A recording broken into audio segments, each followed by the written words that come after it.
Talk to me.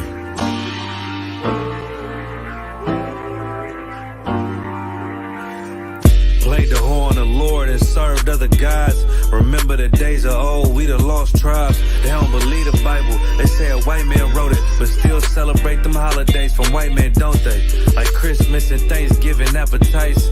I don't even see my closest family half the time.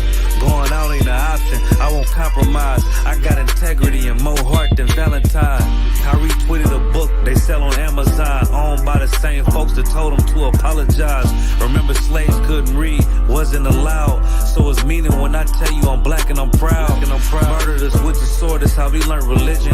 Community standards violate my First Amendment. Discontinue from my heritage under these bastards. Life a bitch, they make up lies and give you public lashes. I understand they confused by who the devil is. Why my people get so mad when I tell them this? Valley of dry bones, my niggas skeletons. It's hectic out there, hope you checking on your relatives. Brotherhood, that's where my weapon is. And I never let these crackers take it from me. Real talk, you probably never heard this all of your life. Be careful, cause that thing you love, it'll cost you your life. Long as we got each other, my nigga. Cause we build this shit on brotherhood. Long as we got each other, my nigga. Yeah. We build this shit nigga, I done lost family, I done lost friends. Day one niggas thought was riding to the end. Still showed up, put in that work. Hide behind a smile while I'm walking with this hearse. Some nights I felt alone, most nights I felt cold. Some nights I drove around, I ain't wanna go home. Nigga, I ain't never been, nah, I ain't never fold. Follow orders like a soldier doing what I'm told. Even when the council wasn't making any sense, I ain't never doubted, I just put it to the test. Days I was fucked up and down to my last cent.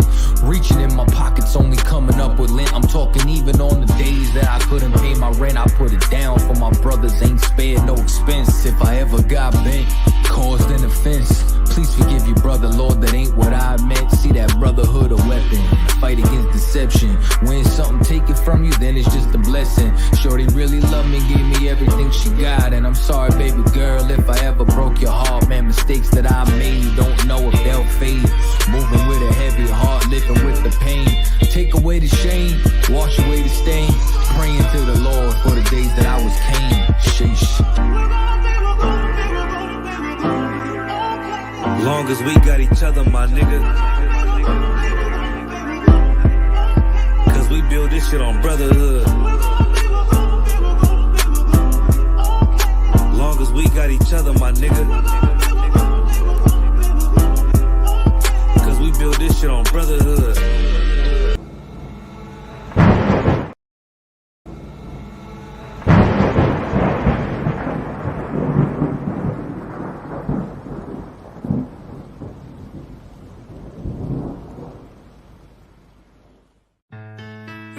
Till they bury me.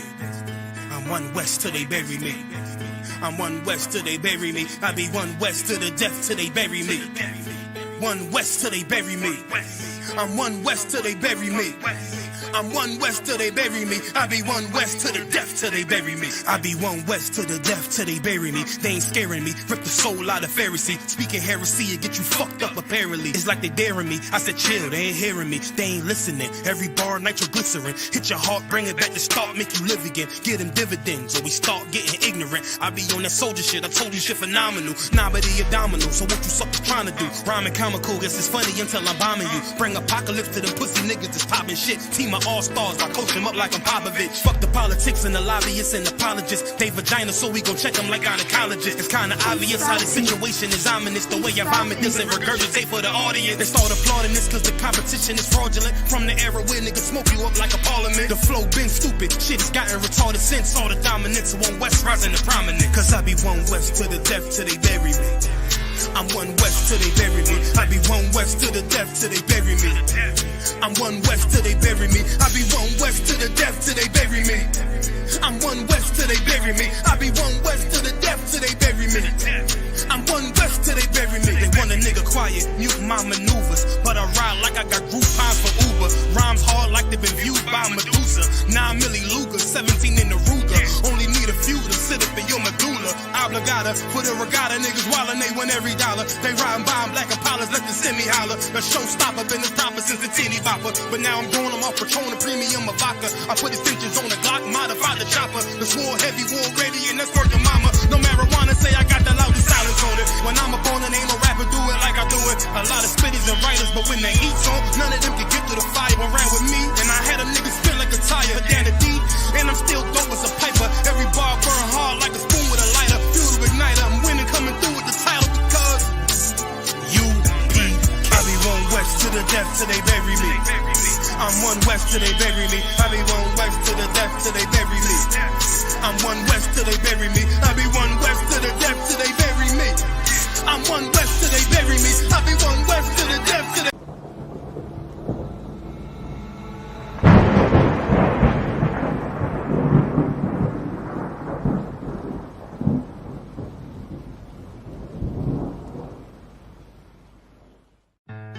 One west till they bury me. I'm one west till they bury me. I'm one west till they bury me. I be one west to the death till they bury me. One west till they bury me. I'm one west till they bury me. I'm one west till they bury me. I be one west to the death till they bury me. I be one west to the death till they bury me. They ain't scaring me. Rip the soul out of Pharisee. Speaking heresy, it get you fucked up apparently. It's like they daring me. I said chill, they ain't hearing me. They ain't listening. Every bar nitroglycerin. Hit your heart, bring it back to start, make you live again. Get them dividends or we start getting ignorant. I be on that soldier shit. I told you shit phenomenal. Nah, but he a domino. So what you suckers trying to do? Rhyming comical, guess it's funny until I'm bombing you. Bring apocalypse to them pussy niggas that's popping shit. Team of all-stars, I coach them up like I'm Popovich. Fuck the politics and the lobbyists and apologists. They vagina, so we gon' check them like gynecologists. It's kinda obvious how the situation is ominous. The way I vomit this and regurgitate for the audience. They start applauding this cause the competition is fraudulent. From the era where niggas smoke you up like a parliament. The flow been stupid, shit has gotten retarded since all the dominance of one west rising to prominent. Cause I be one west to the death till they bury me. I'm one west till they bury me. I be one west to the death till they bury me. I'm one west till they bury me. I be one west to the death till they bury me. I'm one west till they bury me. I be one west to the death till they bury me.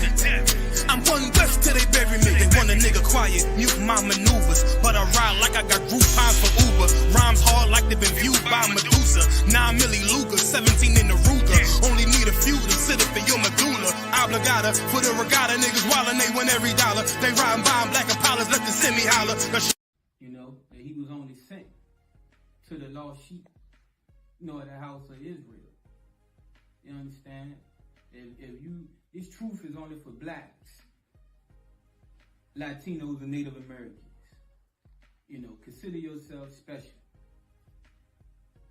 That this truth is for you. When they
That's what it is. All right. Now we should see.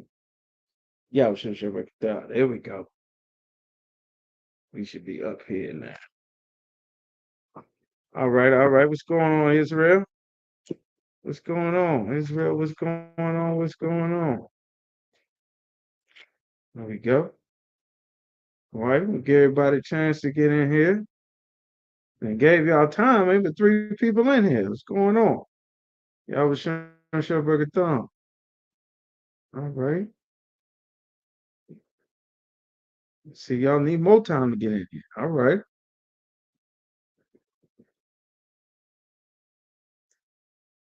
There we go. There we go.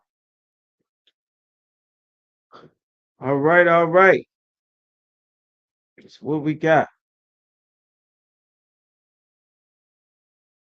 All right. Y'all about Shemel Shabbat. All right. All right. Con. Feminism has run amok.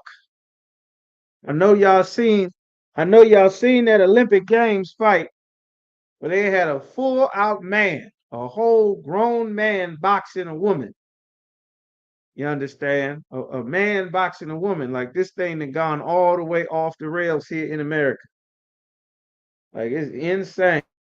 There was a man at the Olympic Games boxing a woman, and he, of course, beat this woman down into the damn ground, and she lost at the Olympic Games.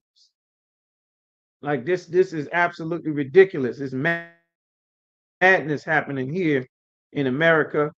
All right, I want to start off with questions to see who has questions. Anybody got questions in the room? Officer Yagadar, I got an answer to your question that you asked last week. You understand? I gave everybody time to get in here. Look like everybody ain't even in here. All right, so we're going to go ahead and Zechariah chapter 1 and verse 18. The question you had from last week, Zechariah chapter 1 and verse 18, when it talks about who were the four horns. And just like I thought, just exactly as I figured they were, the four horns that have scattered Israel. I'm going to go to the scripture. But it says the four horns, Zechariah chapter 1 and verse 18. It says, Then I lifted up mine eyes and saw, and behold, four horns.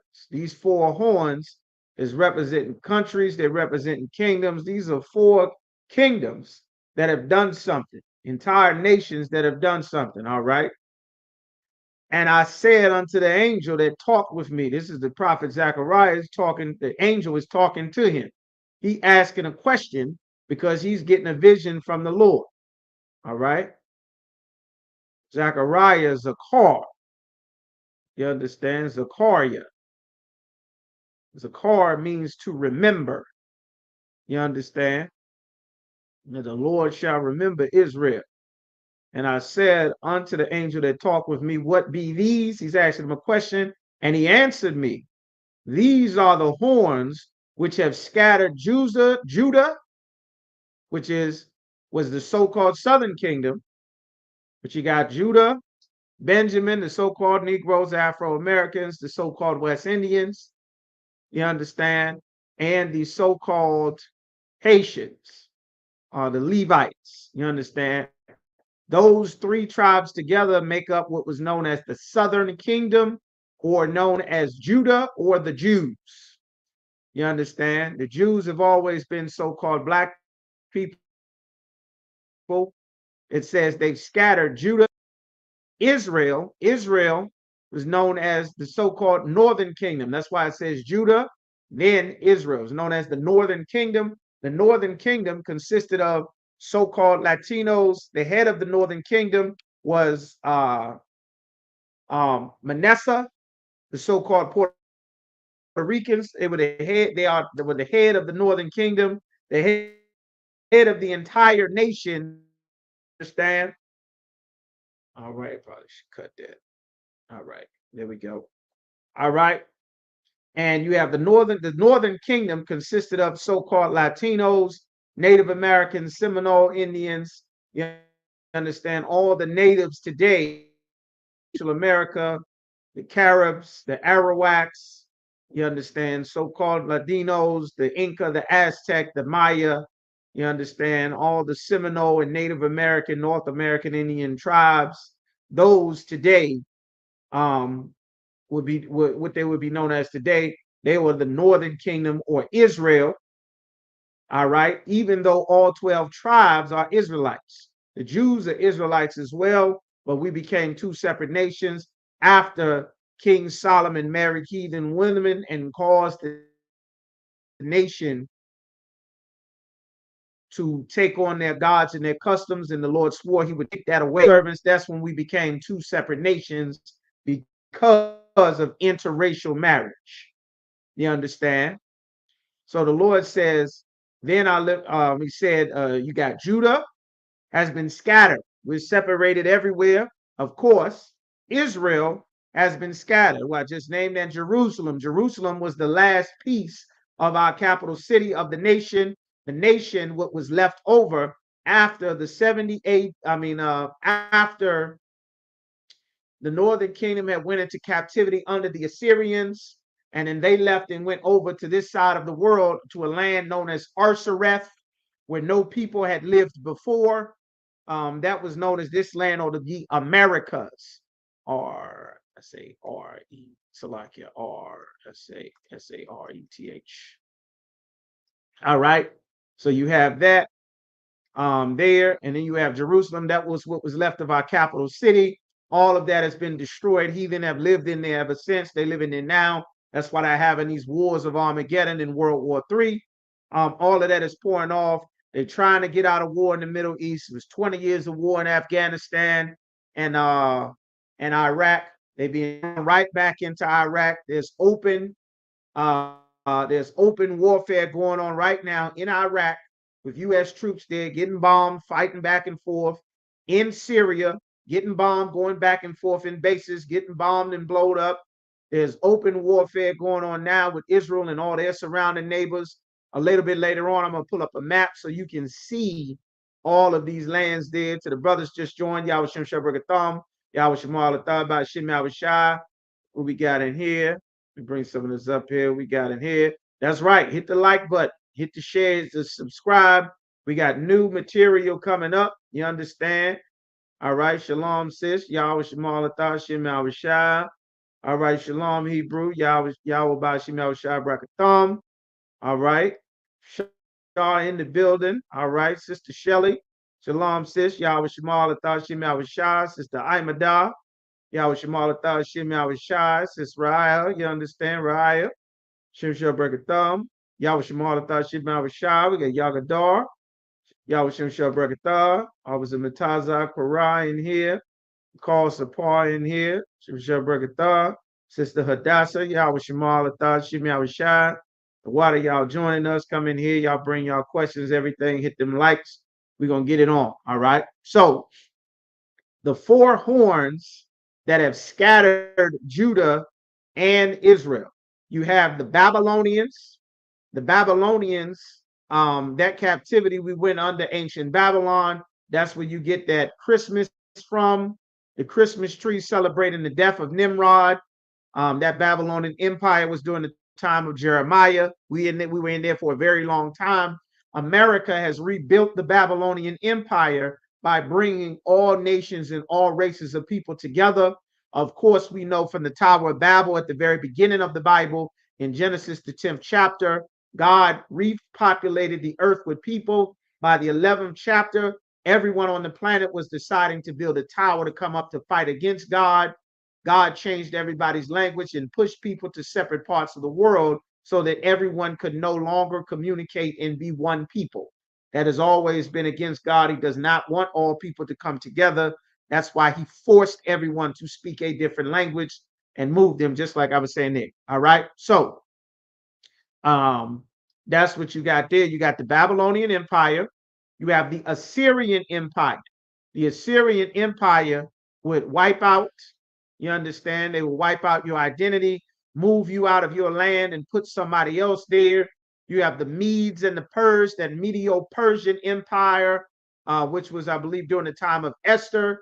That's why we celebrate Purim every year, the time of Esther. That sister put her life on the line to save all of us because we had an evil king under the instruction of Haman, who was his advisor, a so-called Edomite that wanted to wipe all of us out. You understand, during that Medo-Persian Empire, all right? And then you also have the Greco-Roman Empire, which wiped out what was left of our city. They wiped out Israel in the 70 AD destruction. And of course, from the Greco-Roman Empire, you have all the Edomites, the Greeks, the Romans, the French, the Dutch, the Irish, the Spanish, Spain, Portuguese, you understand, France, Britain, England, all of them together. They came and divided us up. That's where you get your transatlantic slave trade. all of those things there. That's where you get all of those things. All right. Okay. So that answers your question. We're gonna go from there. Sister Raya had a question as well. And bring this up. Sister Raya said, Salakia, when looking at the 12 tribes, we have Ephraim, Manasseh. All right, you got Ephraim and Manasseh, but Genesis 30 and 24 named Dan and Joseph. Why are they, Dan and Joseph, not a part of the 12 tribes? Very good question. Very easy question. All right. So, all right, a very easy question. Dan, let's pull up Dan. All right. Dan had a problem with the tribe of Dan. The tribe of Dan is a very small tribe. All right. So let me get that. What you said? 30. I think he died in 49. Let me get that there. Genesis 30. Dan was a very small tribe. It was always a small tribe. If you look on the 12, if you look on the map of Israel, the land of Dan was always very small. Map of the 12.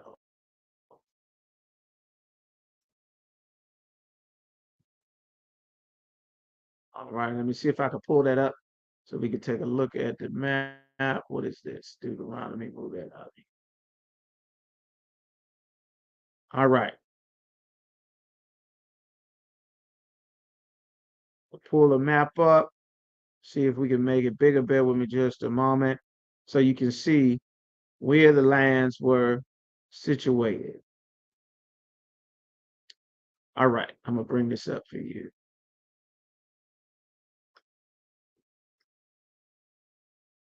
Dan was a tribe that did not have enough sons to continue. You understand? The whole Bible is about who your father is. Who your father is extremely important. Dan did not have a lot of sons. And because the tribe of Dan did not have a lot of sons, the tribe of Dan was not big enough to be represented anymore. All right, I'm going to pull that scripture there. Just let me know if y'all can see that. Let me take a look. If y'all can see that map. Looks kind of small. Let me see if I can zoom in so y'all can see the map. Y'all give me a one. Let me know if y'all can see the map. All right. I'm asking for a one this week. All right. I'm asking for a one this time. Like last week, I know where the ones came from. Y'all said I asked Most High Christ. All right. But the tribe of Dan has some land here, it looks like, and then Dan also has some land here.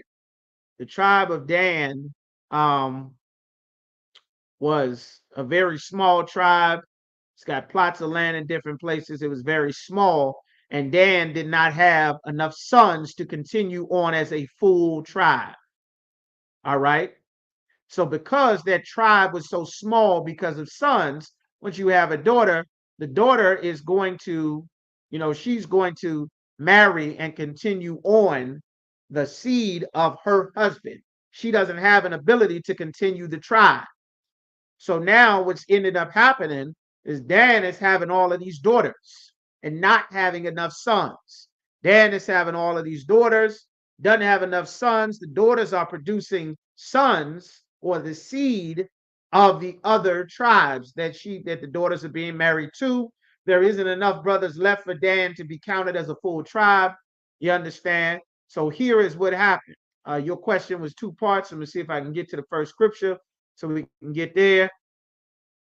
All right.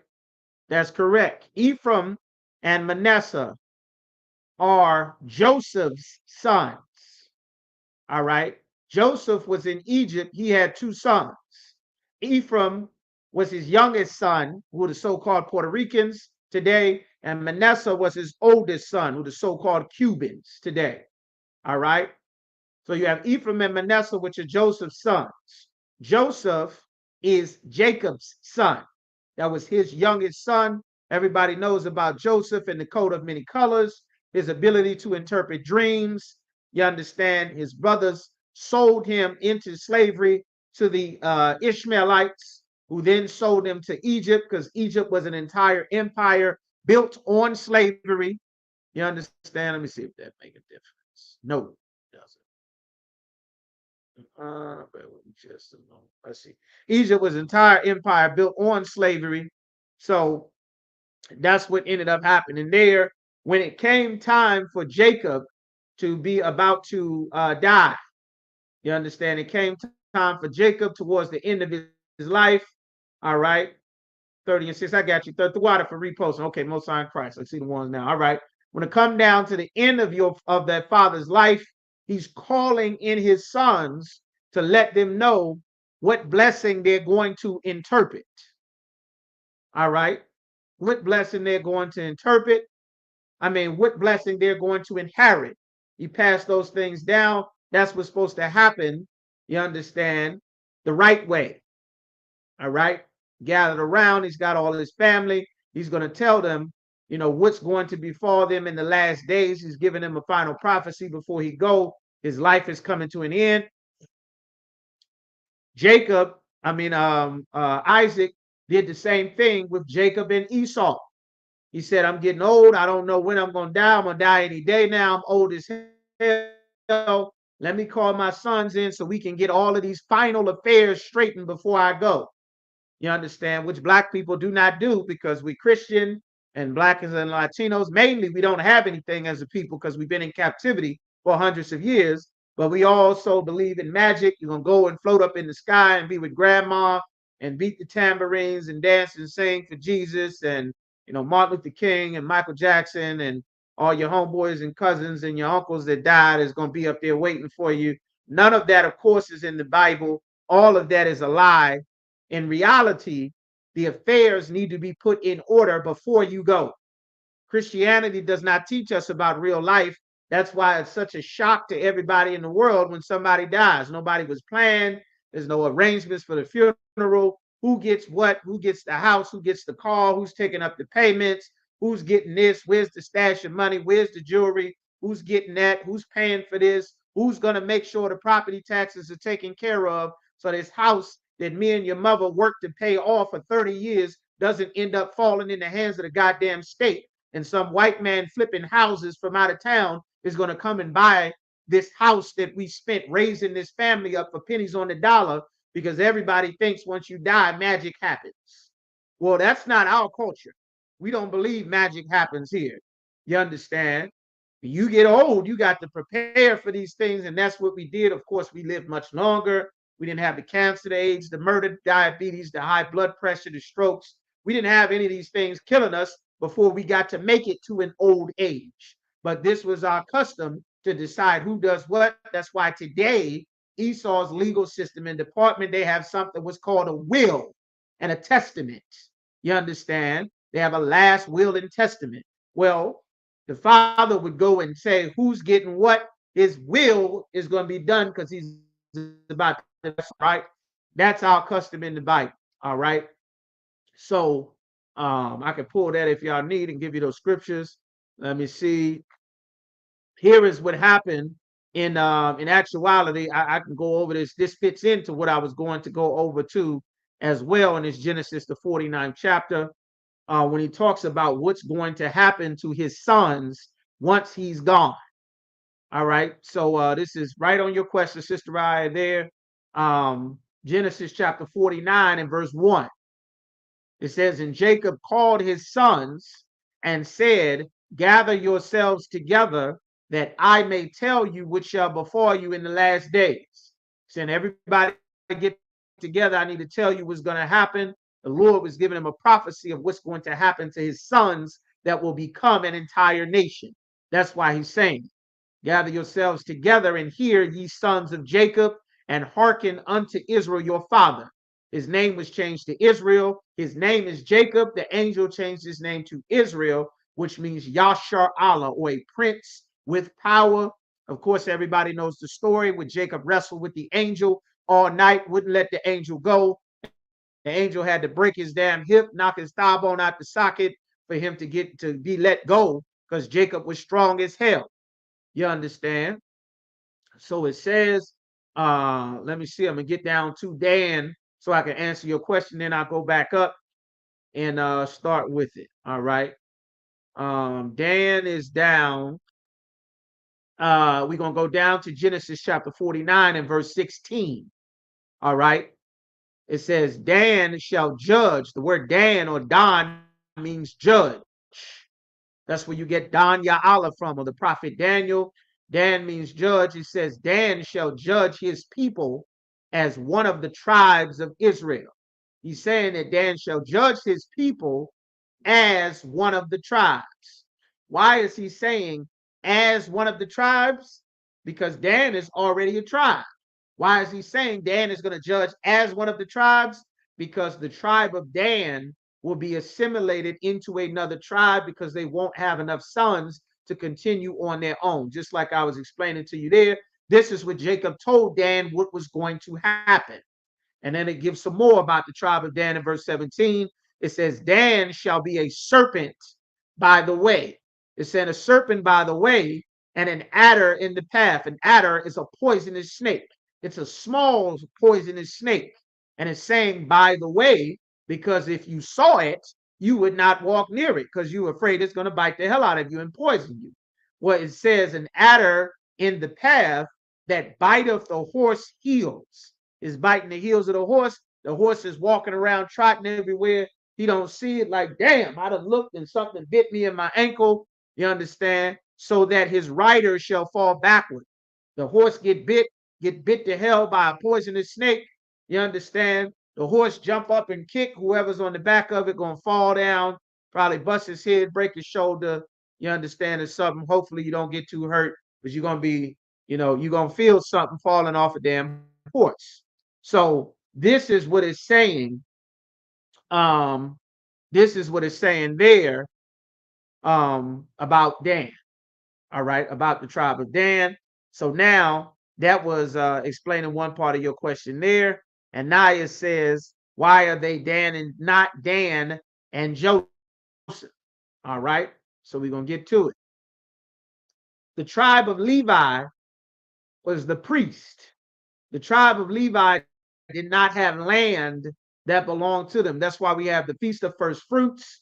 That's why we have the law in the Bible that you bring the best of your crops that you raise, you bring them to the Most High, and you bring them to the temple. They are holy unto the priest. When you bring your offerings for the peace offerings, for the sacrifice offering of bulls and goats to have your sins forgiven throughout the times in the old covenant, you would bring those sacrifices and the priests would eat them, because the priests don't have an inheritance of land that they work for. You are going to work and be the food and the supplying of whatever you give to the Lord goes to the priests. They're going to be dependent on you. So they don't have their own land. They don't have their own resources, and they were not counted as one of the 12. When you get to the book of Revelation, Levi is now counted as one of the 12 tribes. You understand? Levi is counted as one of the 12 because Dan is now being removed as a tribe by itself. All right? Because it doesn't have enough sons. Exactly what we were just reading there. All right? So I'm going to get this instant here. We're going to come back to this Genesis, the 49th chapter. Let's see what you got, 30 and 6. So Genesis chapter 30 and 6, it says, which was Sister Ra's question, it says, and Rachel said, the Most High, the power, have judged me, and have also heard my voice, and have given me a son. Therefore called his name Dan, or judged. All right. So now she got a boy, his name is Dan. And we're going to go down to verse, let's see. What was that other question? You said 30 and 6 and 30 and 24. Let's go down to 24. All right. Is it 24? All right. Now verse 24. Bear son, God got taken away. Who? Rachel opened up her womb. Rachel was having trouble having babies. Them other sisters had no problem having babies. She conceived, she bare a son, and said, the Most High have taken away my reproach. And he should, and verse 24, and she called his name Joseph, or Yahweh, and said, the Lord shall add to me another son. Yahweh means the Lord shall add, or the Lord added. All right. And it come to pass You got Jacob, you got Joseph, all right? So she had another son. Joseph was her son, all right? So now you have Joseph. What happens with Joseph? Like I said, Joseph gets sold into slavery. His brothers, his own brothers, you understand, set a trap for him. They sell him into slavery to the Ishmaelites, just like I stated earlier. He goes into slavery in Egypt. While he's in Egypt, he's down in the prison. Pharaoh having dreams. He can't interpret the dreams. Joseph can interpret the dreams. Long story short, he ends up working for Pharaoh, becomes the second in charge of all of the land of Egypt, the vice president. You understand? Even though the Egyptians despised the children of Israel, they would not sit with us, they would not eat us. Right here in Genesis 37 and 28 is the story of what happened. Not the story, but this is around the area of what happened when they said when they conspired against Joseph. All right. And it says they took him and cast him into a pit. Genesis chapter 37 and verse 23. He was the youngest son. You know how it is when you get that youngest son, they probably getting away with a whole ton of stuff. You looking, saying, damn, dad treating you special. They never treated me like this. They didn't treat none of us like this. You get away with everything. You can start to you understand, be against your own brother. If you don't watch for it, your children might start to resent each other because the baby might get more attention. The oldest sons and looking around, they ain't getting the attention they used to. And this baby here now getting all the love and attention, and he getting away with every damn thing. So they mad, they hate their brother, you understand? And they said, let's throw him into a pit. In verse 23, and it came to pass when Joseph was come unto his brethren, that they stripped Joseph out of his coat, that coat of many colors, his coat of many colors that was on him. He loved that coat. The father blessed him with that coat. They took it from him, and they took him and cast him into a pit. They threw him in a damn pit, and the pit was empty and there was no water in it, because if the pit was full, he probably would have drowned and died. But there was nothing in there, and they dealt treacherously. They hated their brother. You understand? This is what happened when you hate your brother. That's why the Lord said, hate not thy brother in thine heart without a cause, because you'll end up devising evil things against your brother. Verse 25, it says, and they sat down to eat bread.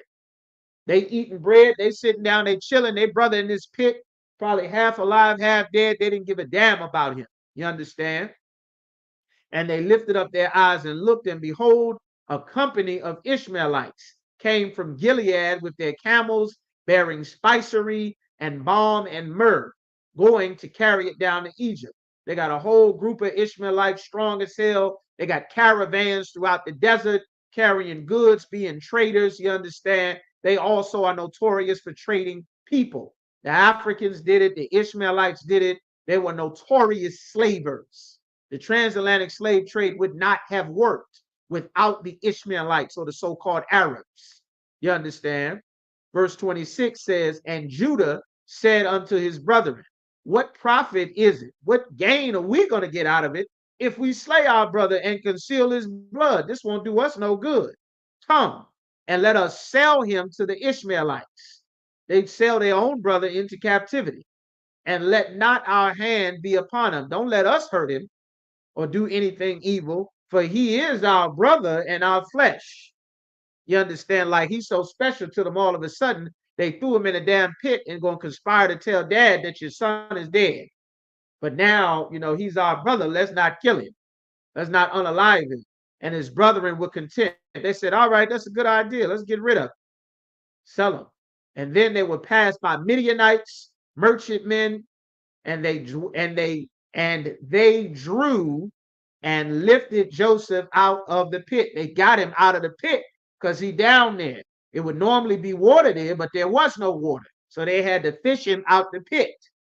And sold Joseph to the Ishmaelites for 20 pieces of silver. And they brought Joseph to Egypt. Now Joseph is in captivity in Egypt. And Reuben returned unto the pit, and behold, Joseph was not in the pit, and he rent his clothes. You understand? He tore his clothes because Joseph wasn't there anymore. And he returned unto his brethren and said, the child is not. And I, whither shall I go?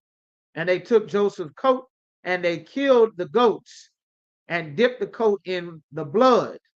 And they took that coat of many colors and they brought it to their father and said, we have found. Now know now whether it be thy son's coat or not. He said, I don't know if this is our brother's coat or not. Look what happened. Some wild animal may have got him. You understand? That's what happened there. It was a very evil thing that they did. All right. Salakia, Salakia.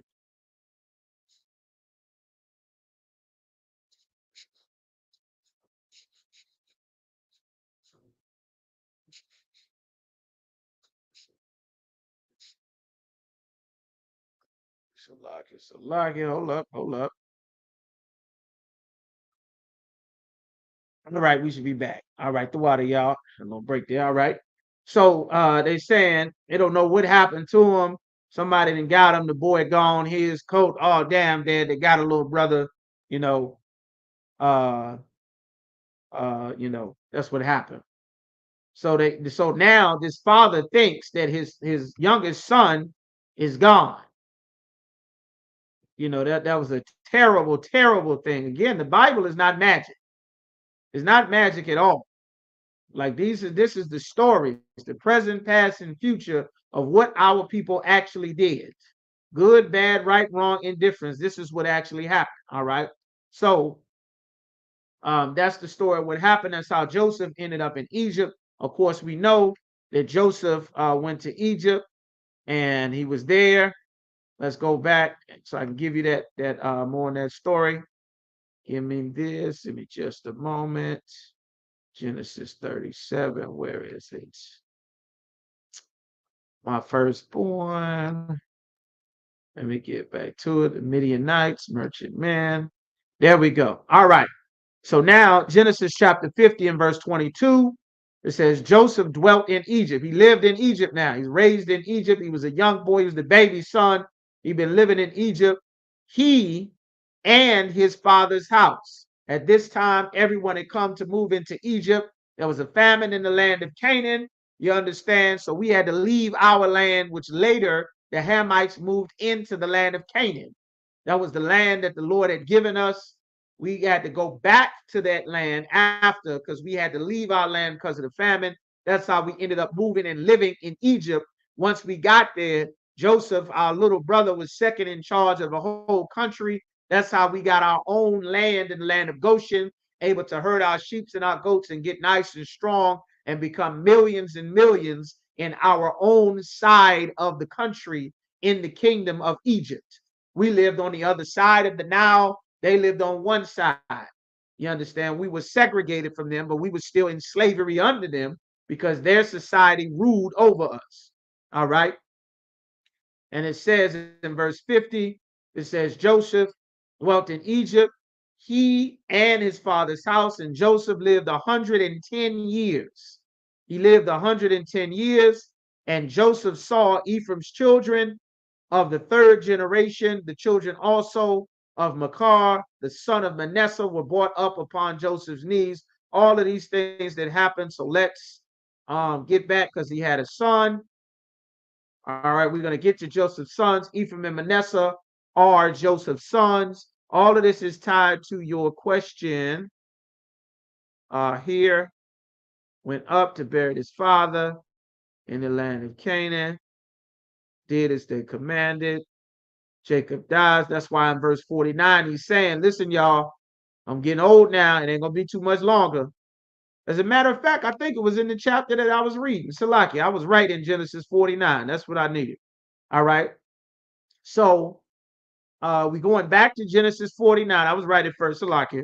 But all of this is right along the lines of how we want to do it. So it's telling about all the 12 tribes. Then you get down to the tribe of Joseph. Now we all together back in Egypt. The verse 30, the previous chapters, he gets sold into slavery. Now we back all together. He's in charge. Now in verse 49, the father Jacob, or Israel, as his name was changed, is about to give up the ghost. His spirit is about to leave. He's old. He's about to die. This is where we were a moment ago. It's talking about the tribe of Joseph. It says Joseph is a fruitful bow. Fruitful means has lots and lots of trees. That's why it says fruitful. You understand? The tribes that come from Joseph are Ephraim and Manasseh. So-called Puerto Ricans are known for having lots and lots of children. You know, all the tribes were known for that, but Ephraim specifically, in particularly, is known for having lots of children. And it says a fruitful bow. A bow is the branches of a tree. A fruitful bow by a well.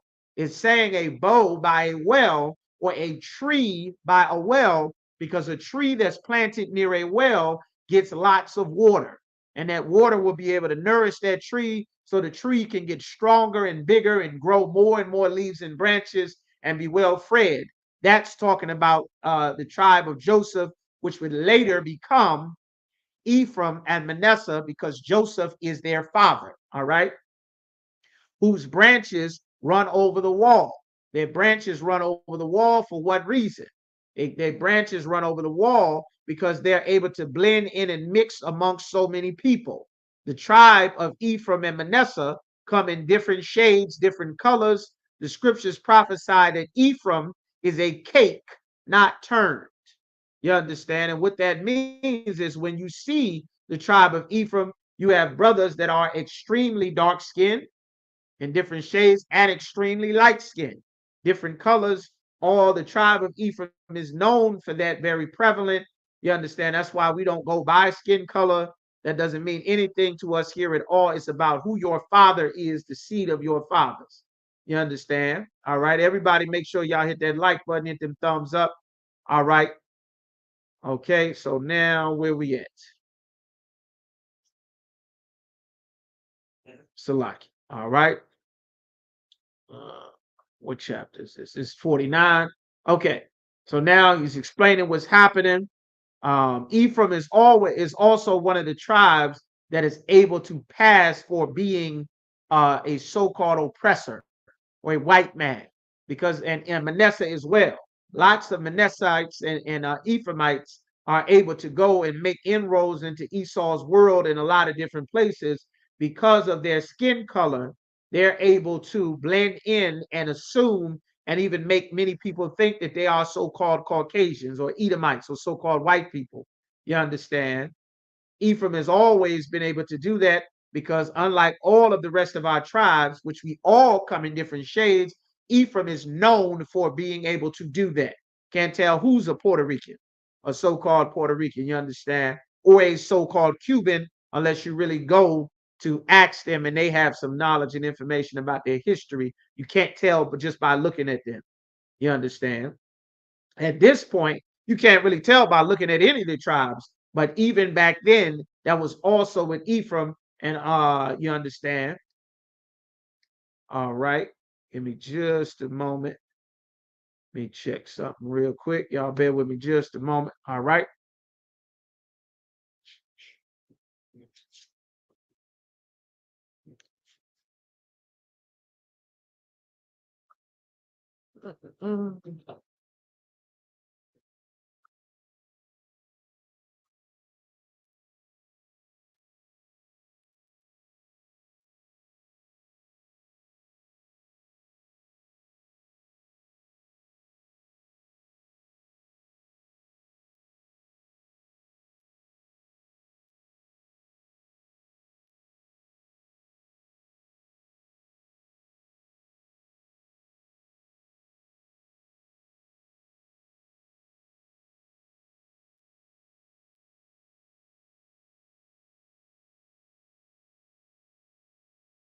All right. So that's what's going on with Ephraim and Manasseh. We're going to get some more on that. All right. So, like it, y'all. Okay. You at your slavery. All right. No sweat, brother. No sweat. All right. So, we're going to get down to Ephraim and Manasseh. I'm trying to get to Ephraim and Manasseh because the children were very small. They were very small. They were very little. You understand? And the Lord wanted it done this way. This is something that the Lord wanted done. I think it's in the 33rd chapter, because this is when he's about to die. This is in the 33rd chapter. Give me a second. Manessach. Manasseh, when they're first mentioned, let's see, Ephraim, Ephraim, Ephraim, Genesis.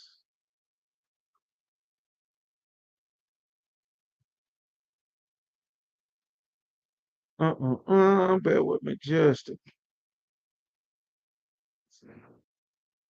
look.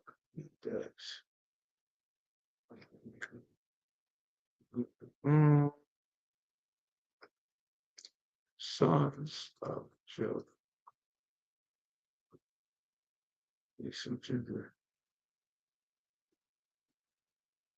Ephraim's children. Bear with me just a moment. I'm trying to find it for you. When they first, Joseph, I didn't say Joseph, I said Ephraim. Search ain't worth a damn. Bear with me just a moment.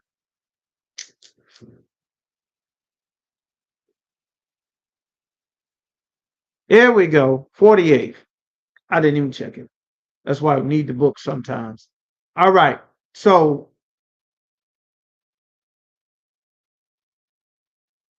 select it. Okay. This is what happened with Ephraim and Manasseh. All right. Ephraim, we in Genesis chapter 48 and verse 17. This is when they reunited back together. All right, let me see. When my fathers, Abraham, fed me, stretched forth his hand, and Ephraim head when he was younger, guiding his hand unwillingly. Let me see. Bear with me just a moment. Not seeing, he brought them. These are my sons. Okay, so they're being reunited in this 48th chapter. Genesis chapter 48. As for me, Padan, recall, died by me in the land of Canaan. That's verse 7. And Ephrath, the same as Bethlehem. Verse 8. And Israel beheld Joseph's sons, and he said, "Who are these?" They said, these little children here?" And Joseph said unto his father, "These are my sons, whom the Most High have given me in this place." And he said, "Bring them to me, I pray thee." Bring them here. Bring me them boys, man. Bring me them sons unto me, and I will bless them. He said he gonna bless them. Now the eyes of Israel were dim for his age. And this is the same thing that happened with Isaac and with Rebekah, with Isaac and Jacob and Esau. You understand? Like the Lord has a way of doing these things. And the eyes of Israel were dim for age. His eyes is going bad because he old, so that he could not see. So he's squinting, he trying to see. He never met these boys before, and he brought them near unto him, and he saluted them. He kissed them and embraced them.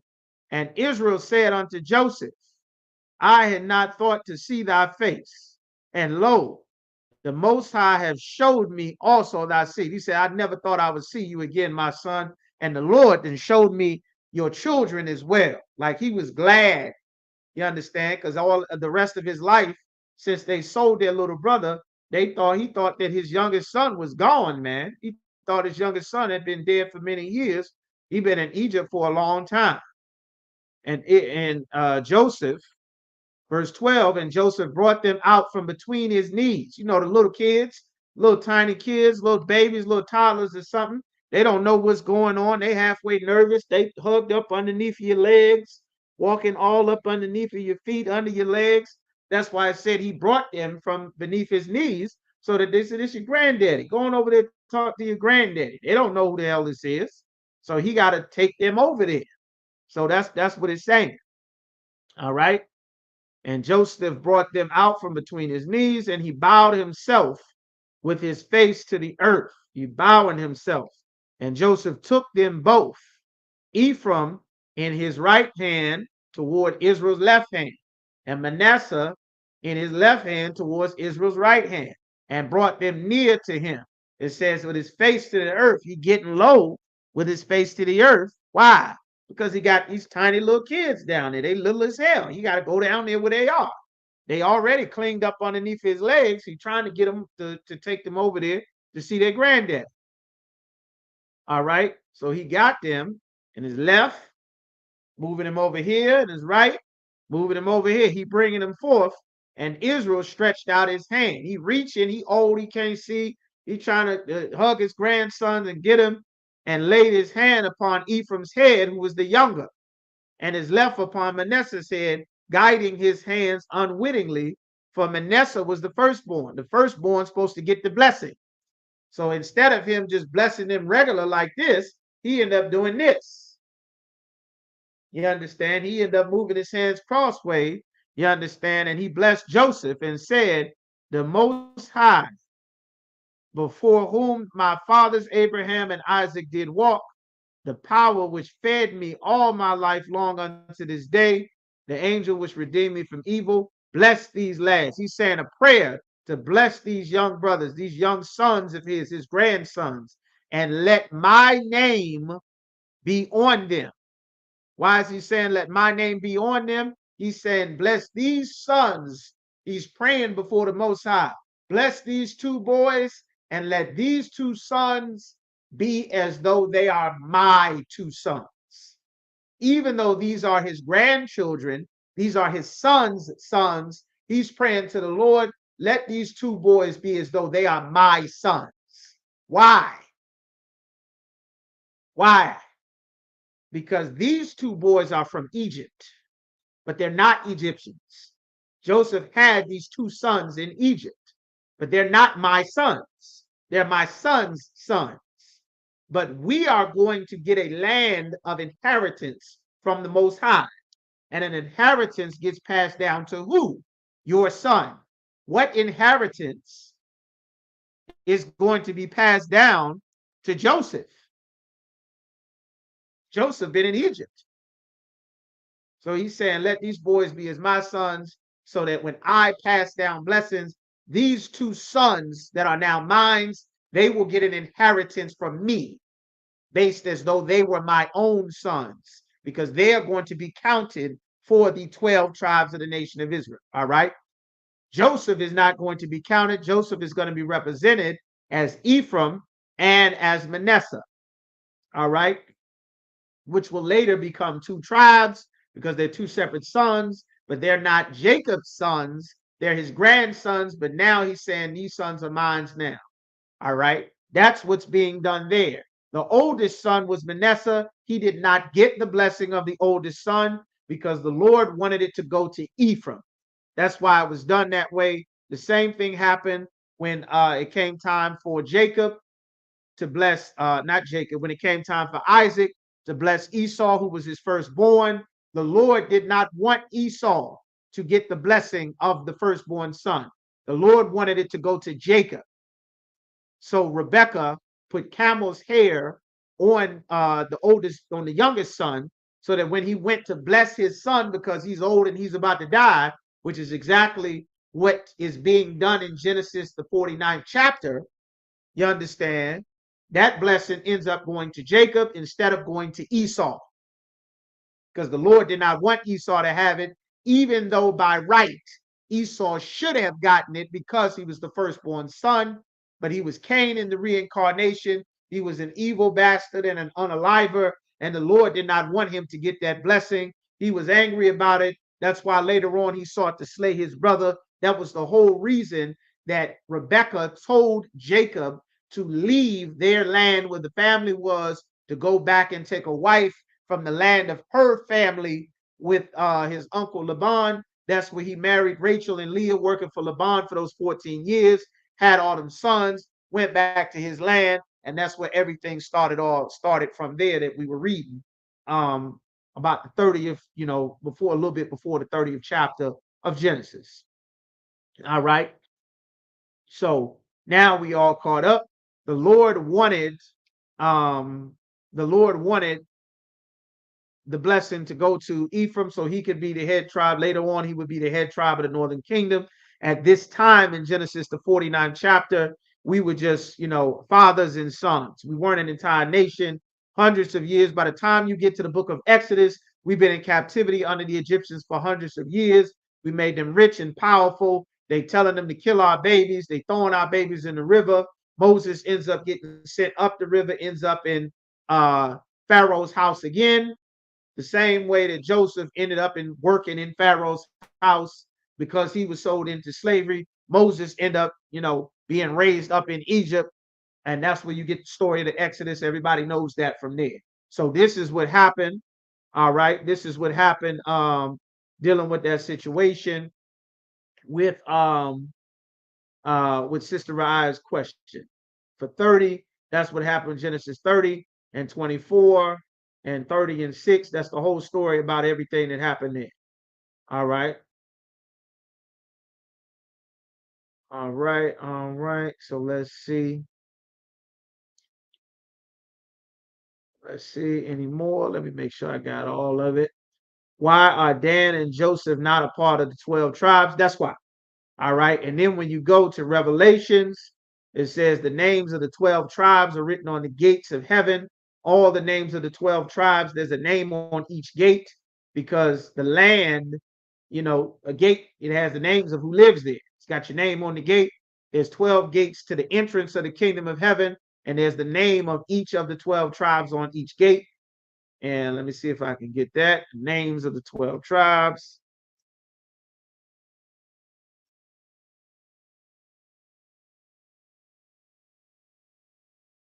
Names of the 12 tribes. It names each gate.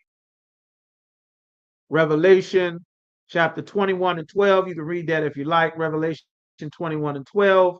This is talking about the kingdom of heaven, and had a great and high, had a wall, great, that means it's a big wall, and high, it's a high wall, and it had 12 gates, and the gates 12 angels, and the names written thereon are the names of the 12 tribes of the children of Israel. This is talking about which names is on the gate. And on the east side, and on the east, 3 gates. On the north, there's 3 gates. On the south, there's 3 gates. And on the west, there's 3 gates. And then it's got the names of all the 12 tribes there. All right. So that's what happened there. Let me know if that answers your question there, Sister Ryan. Let me know if you need some more. All right. But that's everything there.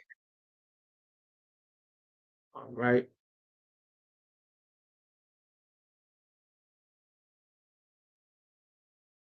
All right, let's see. Let's go from there.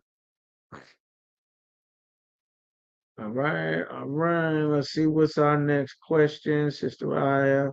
Now, okay, we got Kushal. All right, Kushal, let's see what you got. So, Lockie, can you break down Proverbs 14 and 1? All right, let's get where we at. 806. All right, Proverbs chapter 14 and verse 1. Let's go to Proverbs 14 and 1. All right. Shalom, shalom. Shem Shabbat. Proverbs 14 and 1. Let's get that. All right. So, Proverbs chapter 14 and verse 1. Very good scripture. It says, every wise woman buildeth her house. That's a loaded scripture right there. Every wise woman buildeth her house. You understand? Every wise woman buildeth her house. What does it mean to build her house? What is the house? You understand? What is the house? Let's see in there. Who are all the scholars? Where the sister scholars at? What is the house? Every wise woman buildeth for a house. All right, no sweat. Most High in Christ, sis. All right. All right, Most High in Christ. What is her house? What is a woman's house? What's the house? You understand? All the scholars, the sister scholars that in here. Every wise woman buildeth for a house. All right. See from some of the sisters. You got sisters all in here. Wise woman build her house. What is the house that a wise woman is building? All right. Sister Rise said her family. That's a good answer. That's not wrong. It's not wrong. All right. There's some more. Let me get some more. What else y'all got? You understand? Where all the sisters at? What y'all got? What is her house? Every wise woman is building her house. What does that mean?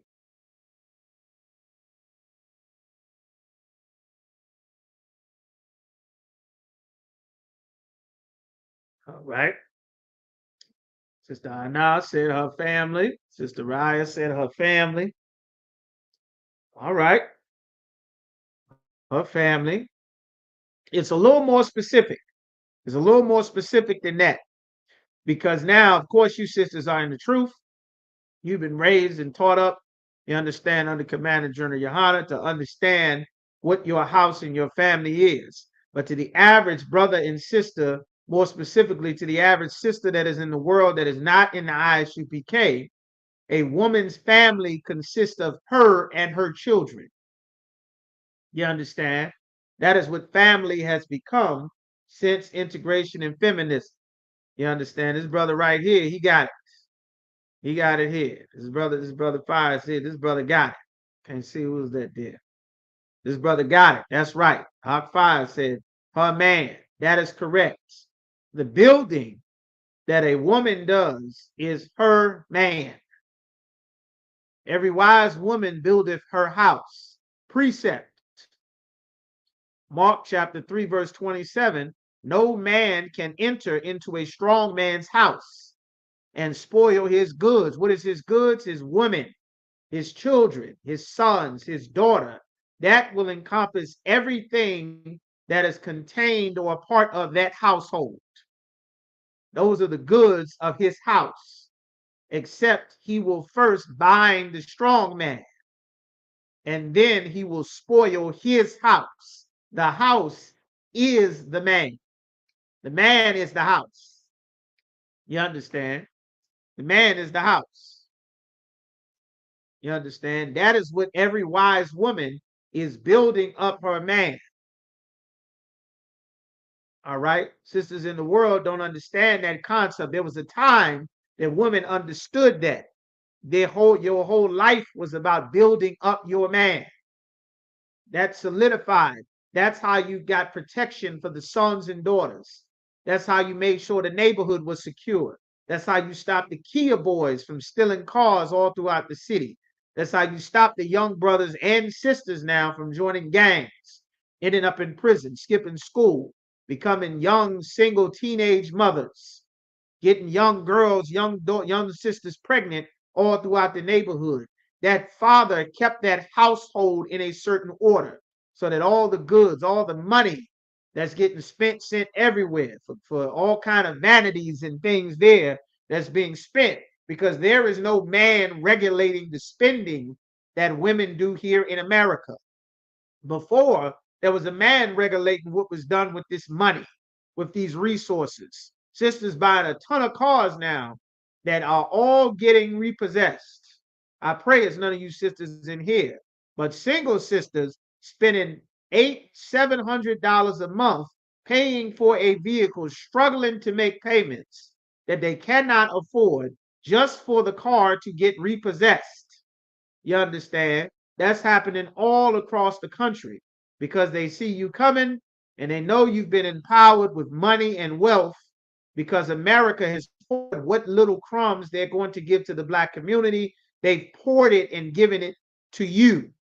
They've given it to sisters just like they've given the housing, the food stamps, the hiring, all the jobs and things that they do not want to give to Black men. They'll give to women. It's more of you. It's easier to control you, to have you dedicate your entire life to the job, your career. Instead of your life revolving around your man and helping him to be a better husband and a better father, and you representing him, and your life revolving around what pleases him, what's needed for his household, his children, and you being a representation of him as your Lord, like the scripture says, your life for a woman in the world became about the job, the career, getting a degree, getting a whole bunch of student loan debt for jobs they'll never get, working 2 jobs to try to pay off the loans, just to become a security guard or work at the DMV. You're having abortions because you believe that one day you're going to be Oprah Winfrey and a big mega star and have this illustrious career that you must unalive your babies for, when all of the other women from the other races who already have a career in the job that you want to get, none of them have to unalive their baby. All of them in their communities are doing much better than the Black community. Their children aren't in prison. They're not in the streets getting shot, getting killed at traffic stops, filling the shelters. You don't need to unalive your baby or your children, you understand, to progress in this empire. You understand? But that's what ends up happening if there is no strong man. The goods that belong to him, that he is supposed to be in charge of, they end up getting spoiled. All right. Not that would also happen with the housing crisis. The housing crisis is tons and tons of people went out and bought homes that they could not afford because they knew that the desire. General Muhammad talked about this as well on one of the radio shows with Blackwash Radio with Commander General Yohana. They knew that when they see you coming as a woman, not having a man with you, that they know that they can charge you more for the repair of the house. They know that they can charge you more to get the work done. They can charge you more to get the car worked on. They can find and beef up the prices because they know that instinctively, as a woman, if there's no head or a covering over her, then she's on her own. She's fair game for everything. Nobody's protecting the kids. You understand? The coaches know it. The Olympic knows it. The job knows it. That's why they're saying, well, we need you to work some extra hours. We need you to do the overtime.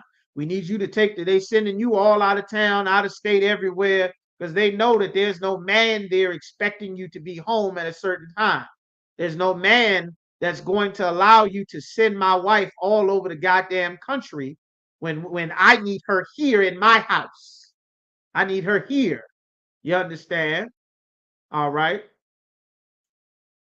Yahweh by Shim Yahweh Shai Barakatah. Okay, is that a brother? Okay, I got your question. There called Sapar. If it's a sister, I know it says Sybil Luckett, whoever that is. If you're not a brother, the sister's greeting is different from a brother's greeting. Yahweh Shemalatah Shem Yahweh Shai. If you are a brother, Salaki, then Yahweh Shem Shem Barakatah. But the sister and the brother's greeting, you just come to the Hebrew language class. They get you all straightened out. The water for tuning in. Glad to see you in there. Just ask a question. Put it in the messenger. If you got a question, I'll get to it when I get a chance. The water y'all tuning in. All right. I'm gonna get to your question too. I see your call. All right. But they know these things. That's why they know that at this school that the police are able to do certain things because they know that there is no man's authority that's going to regulate everything. They know that if you notice when you see the news stories, every time that some tragedy happened, some young brother, some young sister, who do you see on the news story for the media coverage? It's usually a couple of aunts, a mother, a grandmother, a whole bunch of women. There's no man there, which is the recurring theme for all of the tragedies that keep having everyone end up on the news talking about this ain't right, what was done. I can't believe they did this to my baby. When you go to the courtroom, it is the same thing. If anybody ever been in court or been to court recently, it's all mothers damn near sitting in the crowd. It's moms and aunts and sisters and baby mamas and girlfriends. They in there. My boy, he ain't that bad. He didn't mean to do it. He trying to get it together. Y'all don't need to be handcuffing him like that. Let him go. Let him go. He getting it together because the whole structure is out of order. That's why these things keep happening. That's why when the scripture says in Proverbs 14, and Officer Quashai asked the question, every wise woman buildeth her house. Your house is your man. That's what you're building up. That's what you're gathering resources for. That's what you're getting ability for. That's what you're perfecting. You're cooking. You're cleaning. You understand? All of those things is to build up and represent him. That is what a wise woman is doing. Now, what this is not saying is you cannot go to school and get a degree in an education. It is not saying you cannot be a woman and be in charge of a business. You cannot have companies and manage finances and do things and stuff like that. That is not what this scripture is saying. It is saying that a woman who has wisdom, her life is building up her man. You understand? A wise woman is teaching her daughters, if she has them, because most people got daughters, because there's damn near 10 women for every one man that's born. That's before you get, prison and murder and abortion and everything else. There's damn near 10 of y'all for every man that's born. You see what I'm saying? She is building up the next generation of wives and mothers. She cannot build the next generation of wives without showing a daughter how to be a wife. You can't show anybody how to be a wife if you don't have a husband. That means what you're building up is disconnected from the whole reason. That is the true purpose why the Lord made all these women anyway. You understand? Which destabilizes all of society, because the majority of every society is what? Is who? Is a woman. Well, according to God, he made a woman to be a helpmeet to a man. The first man you being a helper to and represent and being responsible to or giving an account for your actions and what you do, that is your father. How do you learn what is acceptable? Precept. The aged woman teach the younger woman to be sober, to be chaste, to be discreet, to love their own husband, be obedient to your husband, to love your children, to be at home, to take care of the home. That is woman 101. The last few generations have been getting rid of woman 101 to fill being a woman with everything else, which is why the Lord said a wise woman is going to build her man. World War III is coming. World War III is coming. And everything that you have done, all your money, all your bank accounts, all your purses, all your getting fly and your trips all across the world, and your degrees and your job and your position and your careers, all of that is going to be nothing. The banks are stealing people money every week. Wells Fargo, Bank of America, they stealing people money every week. The hackers and scammers, they shutting down entire banks. TD Bank doing fraud charges, getting hemmed up with money laundering. Bank of America, Wells Fargo, in a minute, they're just going to shut the damn money off. All of them possessions and that degree ain't going to mean nothing. If you don't have no army of killers waiting and ready to defend you, to come and extract you from somewhere and patrol your zone or your area, then you're going to be in a hellified situation. Everybody be running amok. All the other women or the other races of people, they all strong as hell. They building their man up, building their family and their sons up. And America has told sisters to go and be strong and independent and get rid of a man. Got women in the damn Olympics in a boxing match fighting a grown man. Imagine you, a 5-foot woman, put on a pair of boxing gloves to travel from your country to the World Olympics in Paris, which we are not supposed to participate in. We are not supposed to be a part of the Olympics. It is a sin to participate in the Olympics. It is the worship of the Greek gods and the culture of the Olympiae. It is against the Most High. All of that Greekish fashion, that is against the Lord. It is a sin to do that. It's a sin to be in the Olympics. All of those things, you understand, like many of the things that are popular in today's society that we've been raised to do and be a part of, because we're in captivity and we don't know who the hell we are and don't have our rules to follow as a people, as a nation, because we've been Christians our whole life and we ain't learned a damn thing. You understand? But a grown woman getting in a boxing ring, standing with her gloves on, face to face with a grown man, about 5'10", got 40 pounds or so on you, and here you are, a woman in boxing gloves, ready to face off against a man, trying to be Wonder Woman, and get hit with uppercuts and hooks and body shots and dropped and beaten all around the damn ring like Ike Turner and Dolomite, just for you to lose at the Olympic Games getting punched on by a man. You understand? A woman is not supposed to be able to make these decisions if she's going to get in the cage and fight or not. Some man is supposed to say, my woman cannot go and fight in the goddamn cage. My daughter cannot go and pick up a rifle and be a goddamn army man or a Marine when they sexually assaulting everybody in Esau military damn near 500 a week of reported cases, not the ones that don't get reported, the ones who tell, men and women. You understand? 500 a week, and that's a low number. Every week, across all the branches of the military, all over the world. It's just normal.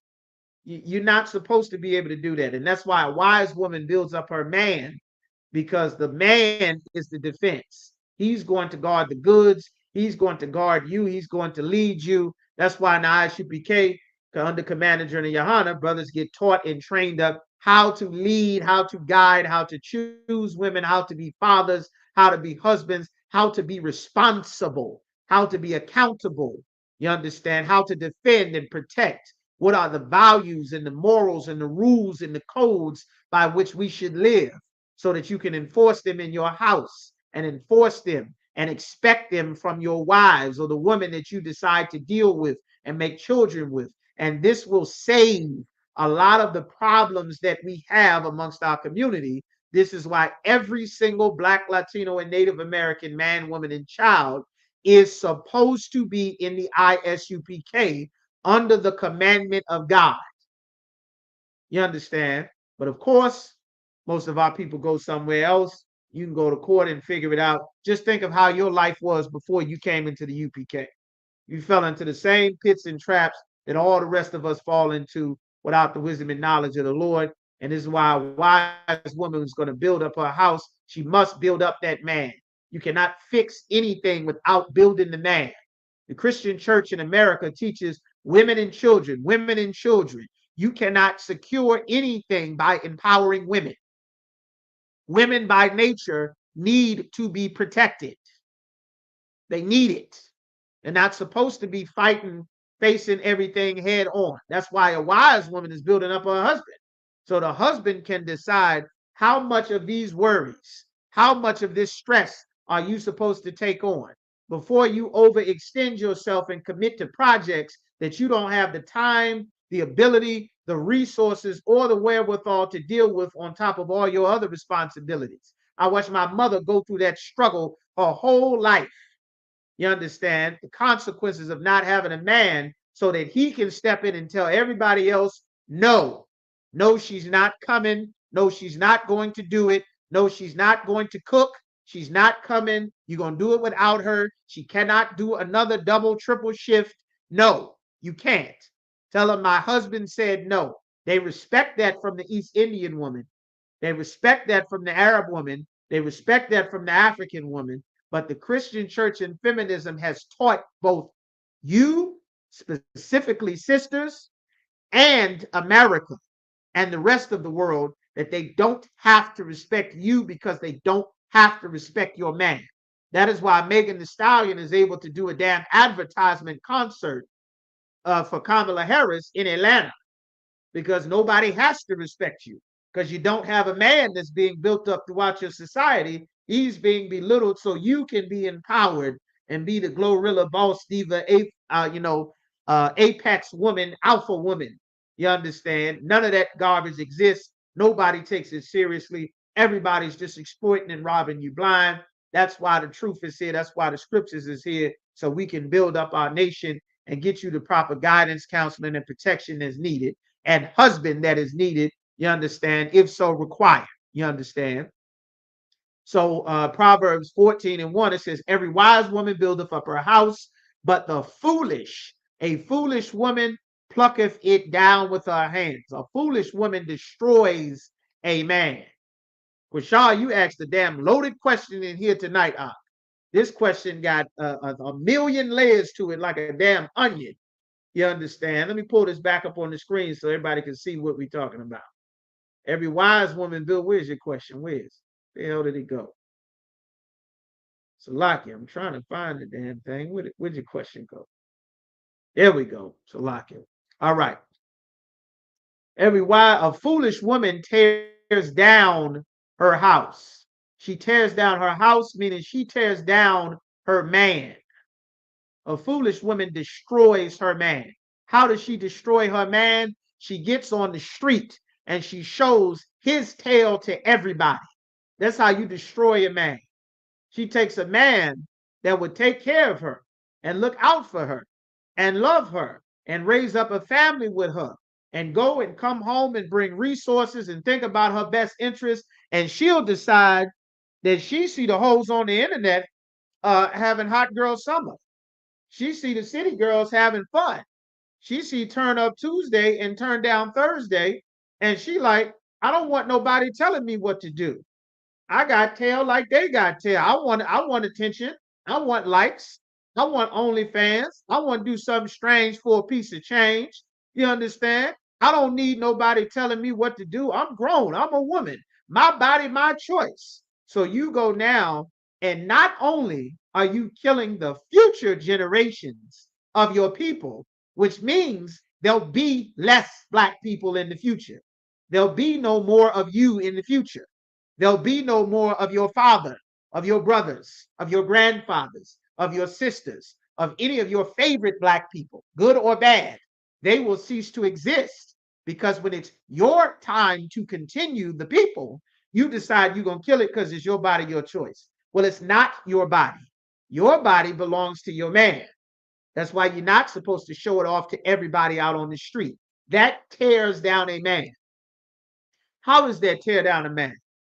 For some of you sisters might be not you sisters in the UPK, but you sisters in the world who are not in the school that may be listening. You may be watching this. Somebody shared you the link. How does this tear down a man? It tears down a man because the scripture says, he that getteth a wife beginneth a possession. Meaning something that is supposed to belong to a man. You as a woman are supposed to belong to a man. You're not just free to be your own person, to do whatever you want to do your own way. You understand? We are not free to be whatever the hell we think and want to be and do in our lives as a man. We have to obey Christ. Christ got orders and instructions from the Most High. You can't be any type of man that you want. That's why in the UPK, we're not individuals. Everybody is not allowed to be their own individual person, living life their own special individual type of ways. That's Christians. We don't have personal relationships with God. We don't have a whole bunch of mystery and all this old kind of nonsense and stuff like that. All of that comes from church. That's not the life we live in here. You understand? The Lord said that the head of the woman is the man. If you are a woman, you belong to a man. You belong to your father. Your father was supposed to decide what man would now take on the responsibility of watching over and continuing a family with his daughter. He was supposed to examine a man that would be able to deal with the spirit of that daughter. He was supposed to be able to deal with that daughter. Some daughters run their mouth a whole goddamn lot. Well, he needs to find a man that can deal with the mouth of that daughter before she go out and find a man that cannot deal with her mouth, that she's going to go run over and destroy herself.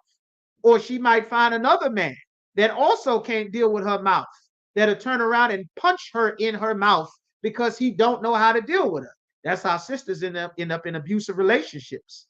You end up finding the man that's going to abuse you because the Lord did not make you. Now, we're not blaming you for getting abused. We're not blaming the victims. And here we champion the victims in the ISUPK. Domestic violence is wrong when a woman attacks a man, and when a man hits and attacks and beats on a woman, all of it is wrong. The scripture said, be not a striker. You're not supposed to go around hitting people. You understand? Just because you upset or you mad. You're not supposed to do that. That's against the Lord. You understand? We're not supposed to be that type of people. That's against God. God don't approve of that. You understand? Running around, starting fights, hitting people, all of that. Man, woman. That's against the Lord. That's a foul spirit that we ended up having on us by things being done out of order for so long. You understand? So when it talks about he that getteth a wife beginneth a possession. If your possession is out in the city having sex with other men, that belittles you. That diminishes you. How is anybody supposed? Remember when that sister Kiki Palmer went to that award show? She went to the award show and she went there with her whole full sheer outfit with her whole naked behind showing so that she can slide and grind on Usher. Well, that diminishes that man because his woman's whole naked behind is out for the internet and she putting it on another man in front of the world. That diminishes that man. That tears that man down. How will anybody respect that man if his woman's naked behind is on the internet for everybody to see and for another man to enjoy? She put that tail on another man. That diminishes that man. That makes that man less respectable amongst the city, amongst the people, amongst the nation. You understand?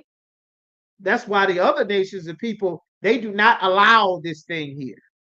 They don't want that for their children. They don't want this for their daughters. You understand? So how else? Let's get some more because that's a very heavy and a very important point there. How else does a woman tear down her man? Let's get some more scriptures here. The staff. Let's get this here.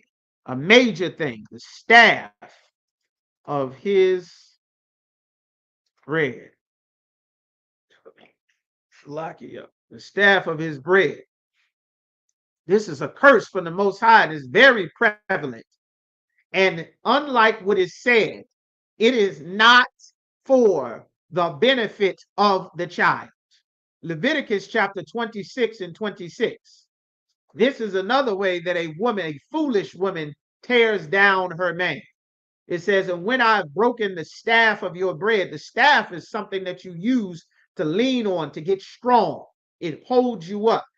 You understand? Staff represents power and authority, something that you wield power in the earth.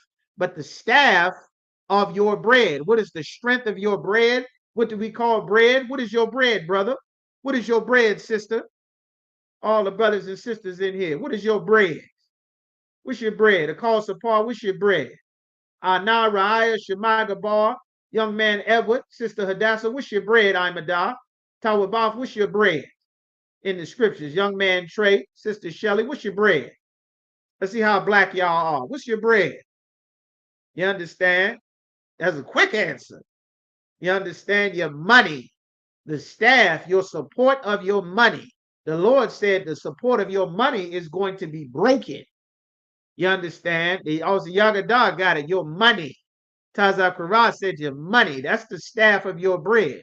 It says, when I've broken the staff of your bread, 10 women shall bake your bread in an oven. They're going to take the bread that's supposed to go to you. 10 women going to take the bread that you're supposed to get, and they're going to put it in one oven. That oven is child support.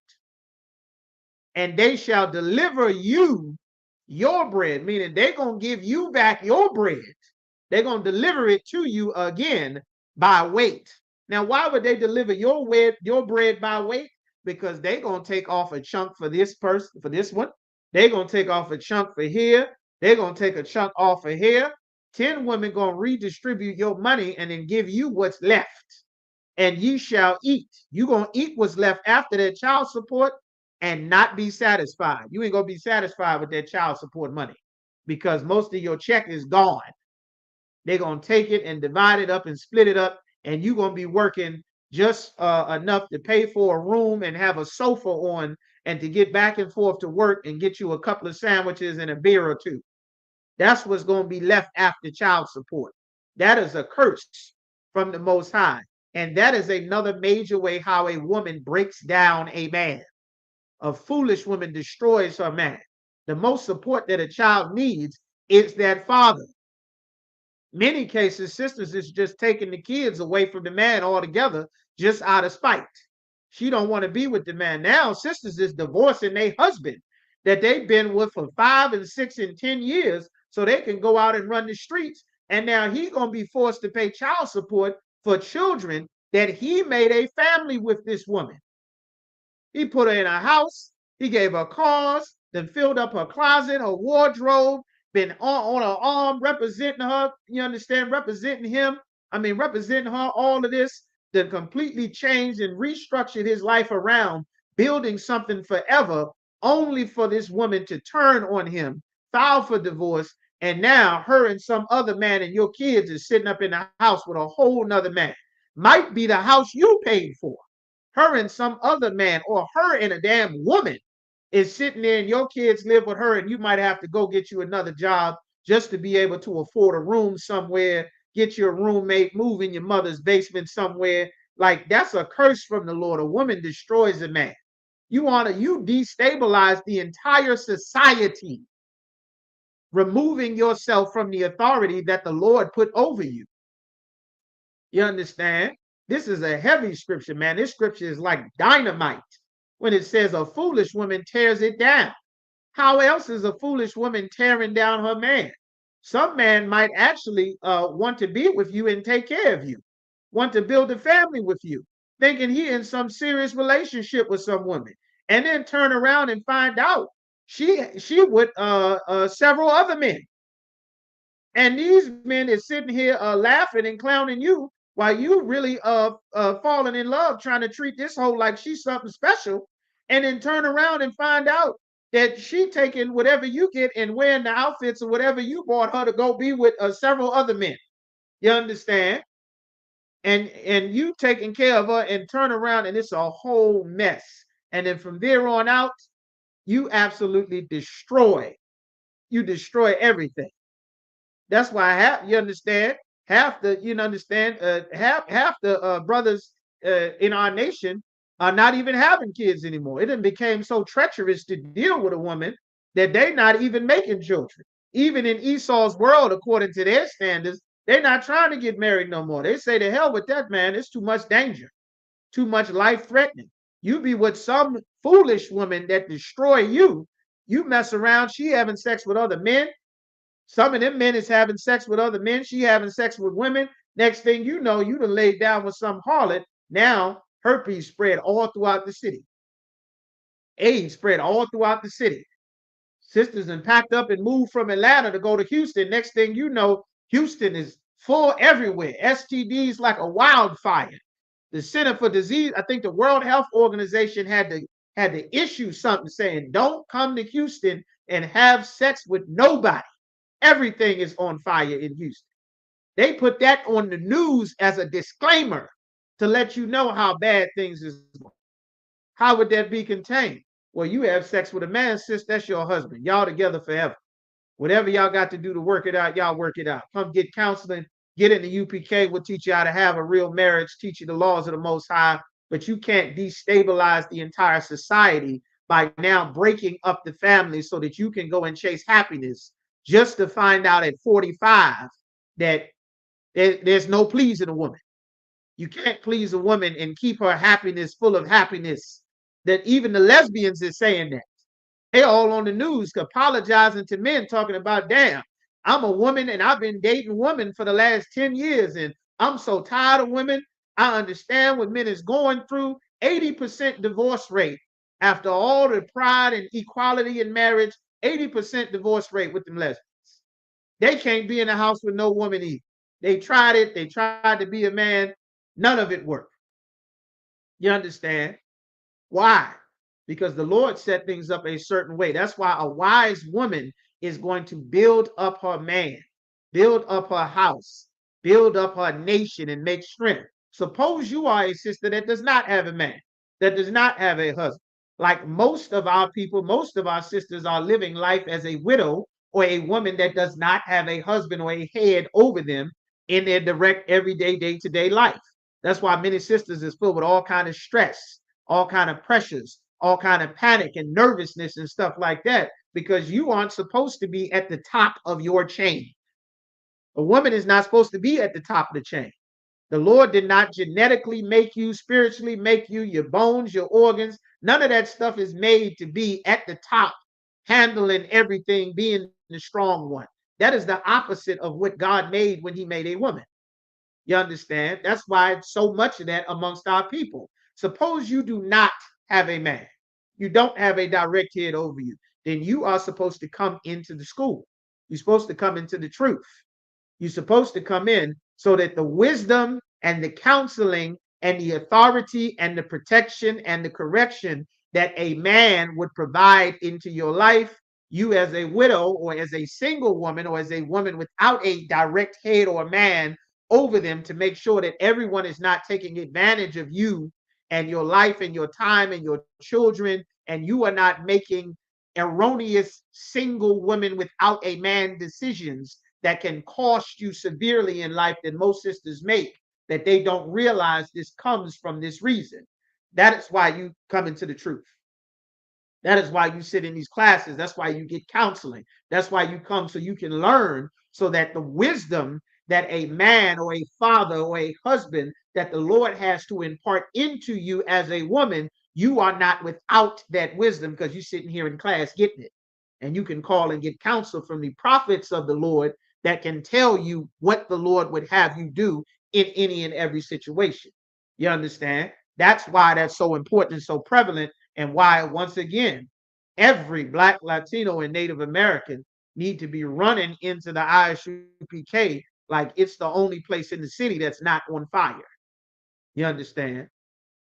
So that's just a little bit. I could go on that scripture for much, much longer, but those things there destabilize everything. And you as a woman have a unique skill and ability that is built into you, that you have the ability to enhance life to such a point that you can bring out the greatest and the best in a man. The Lord made Adam and gave Adam all the knowledge, all the ability. He made the animals come to him so that he could name them. Animals and creatures, the white man never even met or discovered these creatures before. The Lord made the creatures come to Adam so that he could name them and then send them on their way. And the Lord said, it's not good that Adam be alone. I need to get someone to help him to enhance the ability that I've already put in him to rule and have power and have authority. You understand? That's a gift that they've stolen and made sisters believe like it's belittling or something to be a woman to enhance in your life, be about strengthening your man. They made that something that's belittling or old fashioned or in the past, or, it's anti woman. When in reality, that is absolutely the best thing for a woman. That's how you make sure everything is safe and secured and done on time, and stuff is not getting stolen and robbed and taken advantage of. You understand? All right. So that's a very important thing, man. All right. So that should be, I know that's more than enough on that one there. Went on that, but that's a very good, very important scripture that you asked. All right. Officer Krishad there. So let's go. Where we at? Where we at? Let me get the next scripture, Proverbs 14:1. All right. We got a brother here, got a question. It says, Salakia, what do you do when you are around promiscuous woman who keeps tempting you to sleep with her, but she has no man? All right. This brother here got a question. He said, what do you do when you are around promiscuous woman? This is a woman, a promiscuous woman. This is a woman who's having sex with more than one man. That's a promiscuous woman. All right. She is, and you are around a promiscuous woman who keeps tempting you to sleep with her, but she has no man. Okay, first of all, if she's a promiscuous woman, then she has a man. All right. A promiscuous woman, this is a woman having sex with multiple men. Let's get there. Let me just make sure I'm using that right. MISCU, promiscuous. Let me just get the definition of promiscuous so we all on the same page. We're gonna get the Webster's dictionary definition. That's one of the textbooks we use in the school, that Merriam-Webster's dictionary. All right. Promiscuous. We're just gonna pull this when they come up here. It says promiscuous is having or characterized by many transient sexual relationships. So this is a woman, she having sexual relationships. If she's promiscuous, she having sexual relationships with multiple men. So she has a man. If she having sex with multiple men, she got a man. She has had 5 men, and the man she with now is not her man. You understand? She got a man. She got plenty of men. That's the damn problem. You understand? One thing you don't want to do is, if you can avoid this, you do not want to be around this type of woman. a few things come from being around a woman who is having sex with multiple men. And in this day and age might be multiple men and women. She might be, having sex with everybody at this point.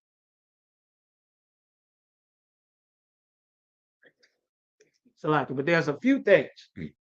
One, you don't want to be around a type of woman like this if you can avoid this. A type of woman who is with multiple men, a few things are going to happen. Those men are going to eventually, at some point in time, there's going to be a conflict involving these multiple men or these multiple women that they are in relationship with. Even the lesbians, you might be talking about an alternative life, the lesbian woman. The lesbian women are having sex with men and women. And when the girls that these women are having these relationships with, when they find out that their girlfriend or their woman, however they like to think about it or call it, is still having sex with men, they're going to be all in the house, in the street, fighting, pulling hair, slamming into cars, throwing bottles, cussing and fussing, pulling knives. It's going to be complete chaos. And it's going to happen. It's going to happen. You understand? The brothers find out about each other, just as some of the examples I've given before. Eventually, one of the brothers or some of the brothers start to develop feelings for her. They try to have, friends without benefits and sneaky links, and this just a side piece until the time till you're not in nothing serious. All of that is a bunch of BS and garbage. Some of them, if not one or more of them, are going to end up getting her pregnant. It's going to happen. There's no promiscuous woman that's having sex with multiple men that's using protection. You understand? If you want to call it that, because most of the STDs, a condom is not going to protect you from most of them. From skin to skin contact and exchange of sexual fluids, a condom is not protecting you from most of the STDs. You understand? All right. But this is the type of trouble that's going to come. They're going to get into fights, might end up fighting each other, might end up showing up at the house or the crib, wherever this is, showing up at the job, fighting each other, all kind of madness. These things destabilize an area and an environment. You don't want to be around this type of woman. You definitely don't want to fall into temptation to be with that woman. Do not go and have sex with this woman that you already know she has sex with multiple men. Of course, you cannot discount the fact that as a woman having sex with multiple men, there's a very high chance, especially in this day and age, that she is going to contract some sort of STD. That also, you don't want to be around her with that issue there as well. You don't want to be around the crowd that's going to follow her because she needs to be available to have sex with multiple men and or women. You don't want to do that. If this is someone that you have to live with or you around them, something like that, a roommate or something, you might want to look into finding another place to stay. You might want to also limit your time that you are around this woman. This is some coworker, somebody at work, something like that. There's other coworkers you don't need to be directly near or around her. You understand? You also want to be very careful because the type of certain type of women do not take rejection very well, especially a shameless or promiscuous woman that is used to men just having sex with her. They may not used to being rejected, not used to having someone tell her no. And because if she has some sort of proximity or some ability to come into regular contact with you, she may try to use the fact that you don't want to have sex with her and possibly try to make up some story. He did this to me, he harassing me, something like that.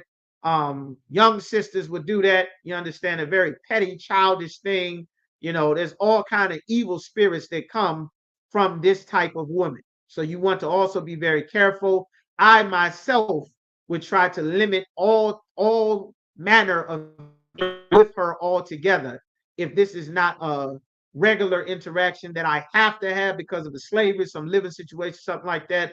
I would stay away from her. I would not even want her to know what my damn name is. You understand? She might need to pin this baby on somebody and she don't know who it is, and the only one that's still around, she might go to the damn child support or social services office trying to get it and lie and use the name of whatever man she could think of and say, yeah, he might be the baby daddy. Let me get some stamps. This where you work. This is his name. Sisters have done that. It's not extremely common, but it's also not something that's rare as well. So all of these things, the scriptures say you must be wise as a serpent. You must be wise as a serpent. There's so much evil and traps everywhere. You do have to be aware that you should definitely stay away from this woman and limit your communication with her altogether if at all possible. You understand? So that's it on that. That's how you would want to approach that there. All right. And that's for any brother listening as well. You have to be wise as a serpent. This life is about warfare. Life is about warfare. And you have to have your mind living life any kind of way with politics in America and 911 and being able to get an education and do a job and wear what you want and generally having a good amount of things provided for you that you need on a day-to-day life necessity. Those things can make you believe that there's not a warfare being waged all around you. You live in a relatively safe neighborhood, a relatively decent community.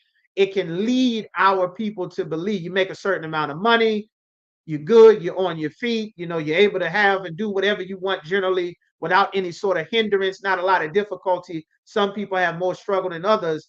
Don't let that make you believe that there is not warfare being fought all around you. Don't let that make you believe that life is not still about warfare because your personal life may not be that difficult. You don't want to have that spirit. That's a very bad spirit to have. You understand? The Lord said you must be paying attention. You got to be instant and in season. You must be wise as a serpent. There's a lot of traps and tricks and schemes and scams that people who are looking for vulnerable victims who are not expecting someone to try to come to victimize them. That's who the robber is looking for. That's who the scammer is looking for. That's who the sister who's looking to trap someone to get them on child support is looking for. That's what the predator is looking for. That's what the LGBT community is looking for. That's who the drug dealer is looking for. Someone who's vulnerable, who's unsuspecting, an easy lick, an easy mark. They don't have no defenses. They're not thinking about any sort of trouble. They just, just living carefree. The Lord don't want you just living carefree in this society. This is a battleground. Your people are under siege on all sides. From the moment your father impregnated your mother, your life has been in danger. They wanted your mother to unalive you while you were still growing inside of her. They wanted her to abort you. You understand? Like you want to have that in your mind. The Spirit of the Lord and the Spirit of God is to teach you warfare. Serving God is about warfare. Having wisdom is about warfare. Understanding and keeping these laws, statutes, and commandments is about warfare. Even if you are a woman, there's a right spirit that a woman is supposed to have. But as a woman, you aren't supposed to be a gullible sucker that many sisters in the world are, simply because they're following any and everybody who's popular at the time or whatever they think is good. You understand? You aren't supposed to be that type of woman. How do you not become that type of woman? You get in the UPK and sit in these classes and get wisdom put into your head from the Lord. You understand? That's how you do it. All right. So where we at? 8:56. All right, Sister Raya, that's right. Sex is marriage. Sex is permanent. No matter what you think or how you feel, you cannot undo sex. You can't undo it. Abortion cannot undo it. Friends without benefit can't undo it. Oh, it's just the summer, can't undo it. Condoms can't undo it. Sneaky link can't undo it. That's just my friend. You cannot undo it. The Lord intended for it to be permanent always. From your spirit, your soul, your body, everything. It's permanent. You cannot undo it. Our people are absolutely destroying themselves thinking that they can undo the permanency that comes with having sex. That's what the World Health Organization, the Center for Disease Control, the juvenile court, the domestic court, all of them are having a field day because our people believe that marriage is something else. You understand? Other than what the Lord said, which is sex according to the Bible. All right. So that should be everybody's questions there. We got a little bit of the time. Let me see if I can get.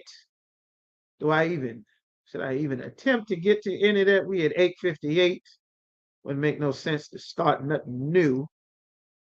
Let's see. Was there any other question? No, I think a call support had a question. Call support had a question in there. Where's your question? Was he next? Call support was next. Up two more. All right. Brother had a question. Okay, the same brother got a question. A breakdown. Ecclesiasticus 42 and 13. Okay. Ecclesiasticus 42 and 13. Let me pull that, and then we go into a call supply. All right. Yeah.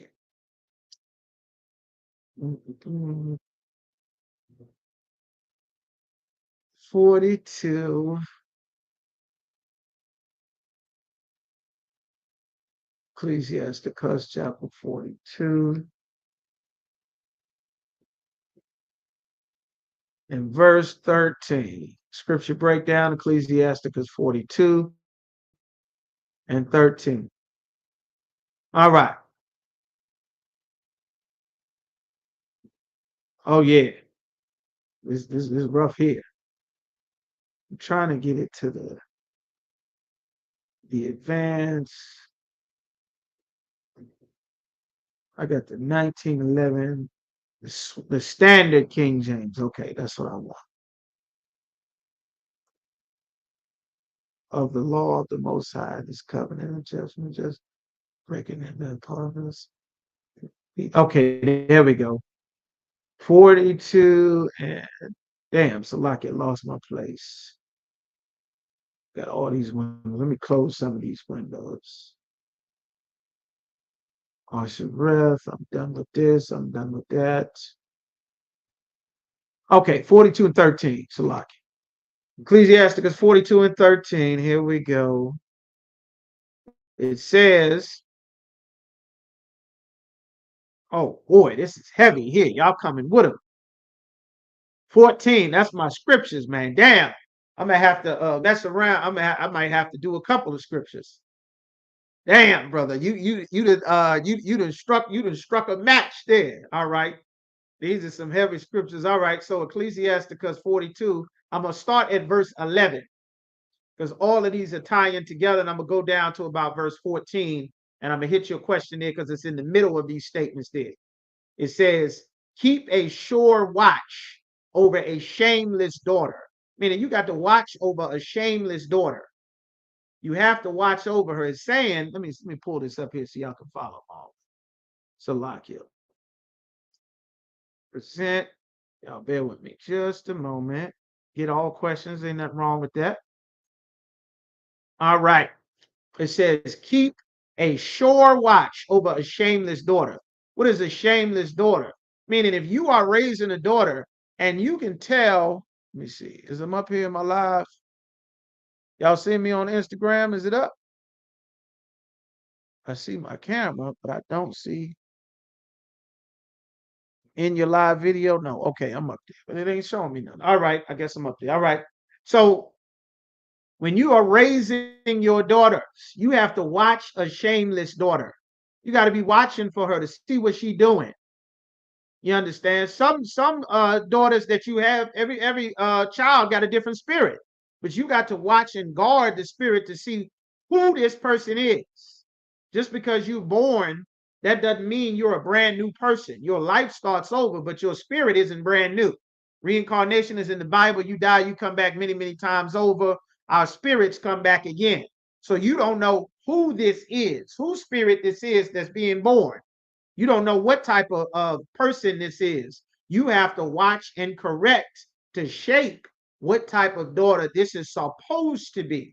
Some daughters you might have, you brothers and sisters got children. Some daughters that you have, because that's what the scripture is talking about, you might have some daughters that listen and do whatever you say. She want to be a good daughter. She want to be right. up underneath of daddy and mommy. Mom say, daddy say, sit down. She want to sit down and be good. Mom say, don't do that. She gonna do it. Somebody say, you talking too much. Stop talking. She'll stop talking. Then you might have some daughters that you tell her sit down. She say, no, I ain't going to sit down. And then you might have to you gonna have to correct that. You might tell her stop talking. She keep talking, running her mouth. You gonna have to correct that. Otherwise, you'll raise some uncorrectable, loud-mouthed grown woman that no one can stand to be around.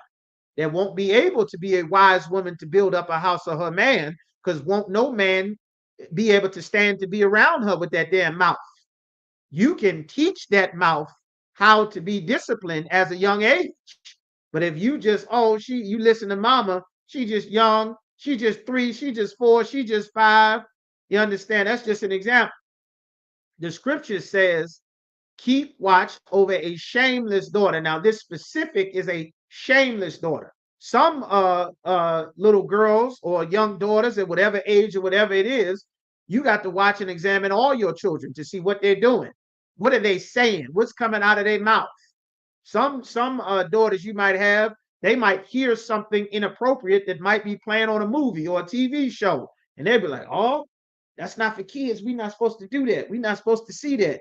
Oh, why did she say that? That's a bad word." Then you might have some daughters that's singing along. Sexy Red come on the radio, shake it, sexy, sexy, sexy, sexy. You're gonna have to you're gonna have to deal with that. You're gonna have to watch over that daughter. And all that when the music start playing, some kids might just sit down, they might just do a little dance, and then you might have some that want to do the breakdance. You want to get in there and put a tail up in the air and twerk and shaking and popping and sliding and doing splits and everything and throwing it back. You're gonna have to deal with that. She sees Sexy Red doing it. She see Megan Thee Stallion doing it. She see her cousins doing it. You're gonna have to watch over that daughter. You understand? You're gonna have to teach her. No, you got to cross. You sit, you cross your legs. This is how little girls do it. This is how girls do it. This is how you do that. No, you can't do that. You're not. Here's one that teenagers do. That they did. That they did. I know they probably still doing. I don't know if they have to do it now, but they would be told to not wear certain outfits. They would go and get some outfits, get old enough to go shopping, get a certain type of clothes and stuff, and they would know that this outfit is not approved. The parents, mom and daddy, would not approve of this outfit. It's too small, it's too tight, it's too revealing. You understand? And then she'll go and put the clothes that she want to wear out to school and to the mall or wherever it is that she gonna go. I don't know if kids still go to the mall these days. I don't know. But she'll put the clothes that she wants to wear and then leave the house dressed in the outfit that you saw, and then get and go to the bathroom or go to her friend's house and then change and put on the hot girl outfit.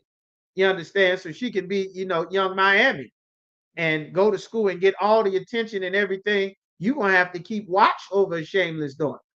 Keep watch of the sneaking boys in the house, sneaking out to be out here. You're going to have to keep watch on that.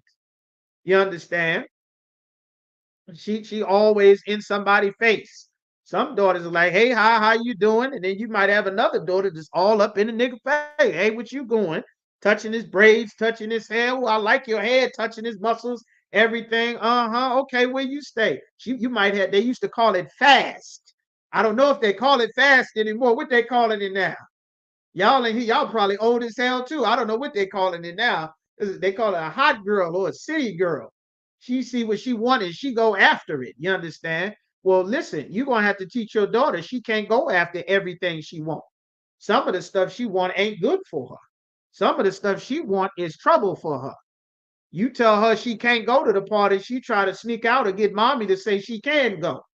The Lord said, keep watch over a shameless daughter. If there was someone watching over more of these daughters, specifically daddy, if there was a daddy watching over more of these, I remember this argument here. This argument here years ago. I'm not going to give no specifics, but a brother of mine, a brother that I knew, he was in the world, of course. The brother passed on now. You understand? He got into an argument with his rib because his rib had a daughter. and his rib was by a daughter was probably 13, 14 years old. His rib went and bought a whole bunch of sexy lingerie for the 13, 14-year-old daughter. And he is saying he's blowing a goddamn fuse. And he's like, what in the hell are you doing? Why would you buy all of this sexy lingerie for this teenager? She's like, well, she's young and I want her to be comfortable in her body and, all of this, all type of silly logic that makes sense to a woman. In his mind, he's saying, this is the dumbest idea in the world. You understand? Popeyes don't have commercials advertising chicken because they don't want people to come and eat their goddamn chicken. If you put an advertisement out that is tail for the market, the people gonna come see about the tail that's getting advertised. You buying your daughter G-strings and lingeries, she gonna show them to somebody. They're not just gonna sit in the drawer. What the hell you think she gonna do with them? You think she not gonna show nobody? She got them for no reason. But in her mind, she thought this was a good idea. In her mind. In a man's mind, he like, you are telling your daughter to go to school and have sex with all the boys that she would be showing this G-string to. There's no other reason, there's no other purpose she's gonna do with it. She's either gonna show it to everybody or give it to somebody else. But it's not just, this just a part of my outfit because it's comfortable. That's the foolishness, the simplicity. He understood she go out there advertising his tail. It's going to be niggas climbing in the window in the middle of the night getting to this tail. She going to be skipping school to go over and get that tail up somewhere. Mommy didn't think about that. She swore she was right. Any man with a halfway brain understood that you are telling her to go and do this. You understand? She, of course, didn't understand. That's why the Lord said, keep a sure watch over a shameless daughter. And a part of keeping watch over your daughter, which will always be the biggest opposition that you will have to correcting and raising your children, to stop the dangers and things that you will see as a problem whenever you can spot them immediately, is always going to be trying to get that mother out of the way. In many cases, not all cases, but in most cases, it's the same mother that's sitting in the courtroom trying to tell the judge, my son really ain't a bad guy, Your Honor. He really ain't bad. He really just trying to get it together. The same stuff that daddy is trying to correct with this bad 4, 5, 6, 7-year-old that you've been making excuses for since he got teeth and could pee on his own in the toilet. That's the same things that he knows to watch out for, that generally mommy is going to make excuses for. Well, she's just young. He just young. He don't know no better. He's just 5, 6. He's just a teenager. He just early 20. You was a teen once. You was this once. And before you know it, that spirals into a bunch of problems that could have been taken care of. That's why the scripture says here, keep sure watch over a shameless daughter. I'm going to speed up a little bit because we're over the time. I'm still going to get your question across the par as well. It says, keep watch over a shameless daughter, lest she make thee a laughing stock to thine enemies. How is she going to make you a laughing stock? Because her simple mother bought her some lingerie. And she went and she took pictures of the lingerie and put it all on the goddamn internet. Or she sent it to some boy that she liked. And guess what the boy did? The boy went and shared the picture with every nigga that he knows. Everybody seeing all the lingerie you bought your daughter because she sent it to Rick, and Rick is sharing it with everybody so that he can let everybody know. See, look at this here. You see this? They sending this what they sending me. They sending this to me. Look at this here. She said her mama just bought her this. She's sending this to me. This right here, yeah, I'm hitting that too.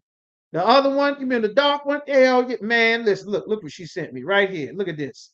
You see this here? Y'all ain't getting it like I'm getting. You understand? You feel me? Before you know it, everybody done seen all your nasty pics.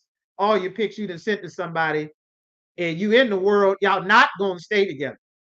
It's damn near impossible. You're not going to be together forever. You ain't thinking about that forever. These are the silly trap before. This is before OnlyFans. You can forget OnlyFans and all the other pictures getting uploaded everywhere, Snapchat and all of that. I mean, it's a goddamn mess. And everyone in the city is going to be laughing at you because your daughter's whole naked behind is all over everywhere for display. Half the damn city done had sex with your daughter. They laughing. What? Who you? What? Oh, that was your daughter? Tiffany Tuesday? Oh, damn. Look at this, man. We went here. We saw this. Look at her. You see this here? This brought upside down on the wall. She almost fell and broke her neck. These hoes out of pocket here. Look at that. Who you said? That's your daughter. Oh, damn. I ain't know that. Damn, yeah. Oh, damn. That's your daughter. Man. Hey, what's going on there? What's going? Oh man, what y'all looking at? What y'all laughing at that girl, the one that was upside down on the wall and fell and bust her head, man? In them short, man. Yeah, man. All I did. Oh, Chris, that was your daughter. That's your daughter. Ooh, you said you about to she getting married. What nigga? What? Who finna marry her? Man, I wouldn't kiss her. Man, what? Was she you? Oh man, listen, everybody, you be a laughing stock to the whole damn city. You understand? Like this is real life. The Bible is not magic. This book is written about niggas. This real life. You understand? Think of how Glorilla's family. Think of how her father is now. Cardi B. Imagine Cardi B. Cardi B was a young skinny sister from the Bronx. Got teased, everything there. Then she became known for what? She became known for being a stripper, promiscuous, and now her naked behind is exported across the entire planet. And that father has a shame that he can never take this shame off. She made a song talking about wop, wop, wop. She on the damn stage with another grown woman scissoring and tongue kissing, singing a song about how she don't cook and don't clean and she hold herself into a marriage. And that's her claim to fame. That's why you know her. You know her for being a hoe. And that's what your daughter is known for all throughout the world. You want to get some hoes in here, get some Cardi B playing, get some Sexy Red playing. That's what your daughter is known for. That's what they know you for, your daughter. You understand? Like this is what the scripture is talking. You're going to be a laughing stock to everybody and a byword in the city. Everybody going to be talking about her. She for the streets. She for the streets. That's where that meme came from. The Future was talking about. Or an entanglement. Will Smith is known for his great movies and also known that his wife has sex with other men and causing entanglements. That's what you're known for. That's why you had to get up on the street and slap Chris Rock on the stage because she has shamed you thoroughly. You're supposed to teach your daughter to not be a shameless woman. And a reproach among the people, meaning something to say, you see her? Don't ever do what she does. You see her wearing them tight clothes and stuff like that. It was something when I was in school. When I was in school, they had the single mother, the teenage mother starter kit. The teenage mother starter kit was a baby fat jacket and some baby fat jeans or some Parasuco jeans. They was real popular back in the day. And either some Butters, some Tims, or some J's. That was the single teenage mother starter kit. That baby fat jacket that showed the low cut midriff, the baby fat jeans, usually with the baby blue with the all different kinds of colors in them, and either some J's or some Tims. That was the single mother starter kit. You understand? Well, then you're going to be known throughout the streets for that. And make thee ashamed before the multitude. You're going to be ashamed to show your face. Why? Look at what your daughter's doing. Verse 12 says, behold not everybody's beauty. Everybody's beauty is not for you to behold. And sit not in the midst of women. It's not good to sit in the middle of a big group of women. It says, don't sit in the midst of women. Don't sit in a big group of women. You understand? The Lord said not to do that. Especially you in the world, you do not want a big group of women getting together, be arguing about something, and jealousy, a natural competition that's going to get brewed. These are sisters in the world, and many sisters have that spirit of being in competition with another woman. That's why it said a woman that is jealous of another woman will be like the bane of existence. You understand? Many sisters don't know that. That's where all the weaves come from. That's where the eyelashes come from, and all of these things. A lot of that stuff is, sisters do it to look beautiful and stuff like that, and they like cosmetics and makeup, and it's not unlawful, and it is not a sin. And if you want to do that, that is fine. There's nothing wrong with that. That's not what I'm saying. However, sisters are doing that primarily for other women, because men have been saying for the longest that we don't need, require, and mostly want a bunch of weaves, a bunch of makeup, a bunch of fake hair, a bunch of fake eyelashes. Men don't want that. Fake breasts, fake behind. Men don't want it. Men don't need it. The average, most men have been saying that forever. Most women just don't listen any damn way. You understand? That's free. All right. But that's for women to compete against other women. You understand? Because if you weren't competing against another woman, you know what you would be doing? You'd be a wise woman building up your man. He got plenty for you to do. He got stuff he needs you to do. You understand? So verse 13, which was the brother's question, he said, from garments cometh a moth. Meaning if you leave garments around somewhere, moths will come and eat up your clothing. Now they treat clothing with different type of materials and stuff. They got certain sprays and chemicals to get rid of a lot of the bugs and stuff that would normally come and eat up fabrics and stuff like that. But if you leave some clothes somewhere in a closet, different bugs can get to it and start to eat it up. That's where the term moth, that's where moth balls come from. Most things are treated so you don't get bugs into your carpet and your wood. Most modern places are treated so that you don't get bugs. But that was an old thing, that moths would eat up your clothing, eat up your garments. All right. So it says, from garments cometh moth. They can lay their eggs into your garments. They'll nestle. They'll eat it as they grow, depending on what type of garments you got. Mostly you don't see this much anymore. Most of the fabrics and things is synthetic. They mix with something else and all kind of treatments. What I was saying there. It says, from garments cometh moth, and from women wickedness. Wickedness comes from women. That's why it says that in the Bible. And that's an important thing for you to learn as a man. And that's also an important thing for you to learn as a woman.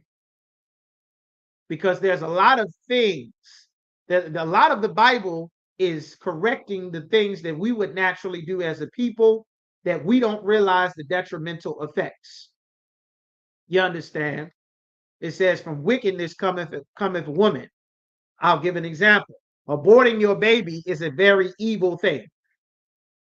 The whole purpose that you're going through this change from being a little girl to being a woman is so that your body can develop into a woman to be able to do woman responsibilities. One of, and the most important thing, not every sister can, that's understandable. Nothing wrong if you cannot. If you do not want to, that's also fine. But you do not have the option to unalive a baby, to abort your baby. That is an evil and a wicked thing. And God did not give you the decision of who lives and who does not live. God did not give the woman the ability to make that decision. You are not supposed to decide who lives or who dies. The oppressor specifically gave you the option to unalive your baby or abort the baby, because he knew once you had the option that sisters would unalive their baby. Of course, not every single sister does this, but that is not an option at all, because life does not come from you. Life comes from the Most High. Plenty of people want to have children and they cannot. You understand? But everyone who does have a child has it because the Lord put a spirit into that life that's growing inside of you. You understand? That's a very evil and wicked thing, to pay someone to kill your baby so that you can be selfish and not have to do what is the natural course of life as a woman is to become a wife and a mother. Of women cometh wickedness. You understand? That's what the scripture is talking about. You understand? Of course, turning on your man, evil and wicked as hell, holding a man's kids ransom for child support money. He trying to correct the kids. You telling the kids not to listen to him. All kind of evil and wickedness. You deciding that it's your body, your choice. Go have sex with other men. Destabilize the whole family. You understand? Some video I just saw recently was terrible. Some brother found out after 19 years that the man he thought was his father was not his father. Meaning for 20 years, his mother has been lying to him and the man that thought that this was his son because she went and had sex with more than one man. That's evil. That's a wickedness thing. That's wicked as hell. You understand? To cover up the lie to keep it going. Another evil, wicked thing is covering for the child molester. Grandma covered for the child molesting uncle. You understand? Mom covered for the child molesting boyfriend or the child molesting cousin or the child molesting church lady that's babysitting the kids. You understand? Usually grandma covers for it. All the old sisters, the deaconesses, the sisters in the church, they're covering for that. They don't want to tell the man because they probably have chased the man out of most of the homes. That's what the church is for.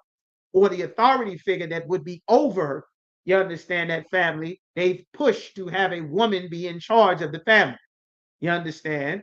Which remove the head and the protection and the authority that would come to break necks and snap throats for someone molesting the child, or at the very least, make sure that this person end up facing legal repercussions and make sure that the damn baby don't have to deal with this on their whole damn life. Half our race is strung out because mama covered up for the damn child molester. You understand? And kept going back to church after everybody knew Eddie Long molested 5 boys and still going to the damn church. That's wicked as hell. And this society, like every other one we've been in captivity in, they've been willing to give the resources to the woman so that she can be in charge and be married spiritually to the empire and whatever agenda that they want to push politically. That's why this LGBT community is in such an explosion. And they were able to, just like that, marry themselves to black people because what no barrier. They didn't have to fight and battle no men. They spent 20, 30, 40, 50 years since integration and feminist movement destroying the authority that a man had over his wife, his wives, his children, his community. So it wasn't no strong man to fight against. They were able to just walk straight on in. All of these scriptures, there's a river that flows through the Bible, and everything is interconnected in these scriptures. You understand? So that's why it's saying that from women cometh wickedness. In the last one, in the Garden of Eden, everything was perfect. Nobody had to work. There was no 9 to 5, 6 to 10s. There was no overtime, no sickness, no disease. You had to do nothing. All a woman had to do was just obey Adam, and everybody was set. The serpent went and talked to Eve. Eve forgot everything that Adam had given her instructions to do. The lions obeyed Adam. The bears obeyed Adam. All the beasts and the dragons of the field obeyed Adam. Adam got a wife. The wife, the only thing in all creation that did not obey Adam. Then here come the punishment. One son get killed. One son catches a body. That son turned into a white man. He get evicted. They get evicted. Now they got to find a job and a place to live come Monday morning. All of that comes from a woman being put in a position of authority and a pedestal for something that the Lord does not want a woman to be recognized for. She's not supposed to be the head queen, diva, boss lady. You understand? That was the first lesson in the Bible. So that's what it's talking about there. And then the next scripture, that was Brother Spadak. I think that's Spadak. Hey, Shalom, my Lord of Christ. All right. It says, verse 14 says, better is the churlishness of a man. What is the churlishness of a man? Churlishness is cruelty. Better is the cruelty of a man than a courteous woman. Why does it say that? Better is the churlishness or the harshness of a man than a courteous woman. What type of courteous woman? Let's finish the scripture. We're going to break it down. A woman, I say, which bringeth shame and reproach. A courteous woman, meaning a woman that will bring shame and reproach, is better that a man be hard and disciplined, more so than a woman be nice and friendly and sweet, which is the nature of a woman, because a hard, disciplined man is going to be strict about things. And that strictness is going to make sure that strength gets passed down. We're not talking about abuse. We're not talking about violence. That's not what we're talking about. I'll give you an example. Most older black men, before, who's old now? 50, 60, brothers born in the 40s, 50s, 60s, older black men, most of them, they were not very friendly men. They weren't very friendly men. They weren't, smile and hugs and everybody smiling and laughing and joking. They were very stern, very serious men in most cases. As they got older, they may have softened up a little bit, but many of them did not. They spoke very harsh. They went through a lot of wars, World War I and Desert Storm and this war and that war. Didn't play no games.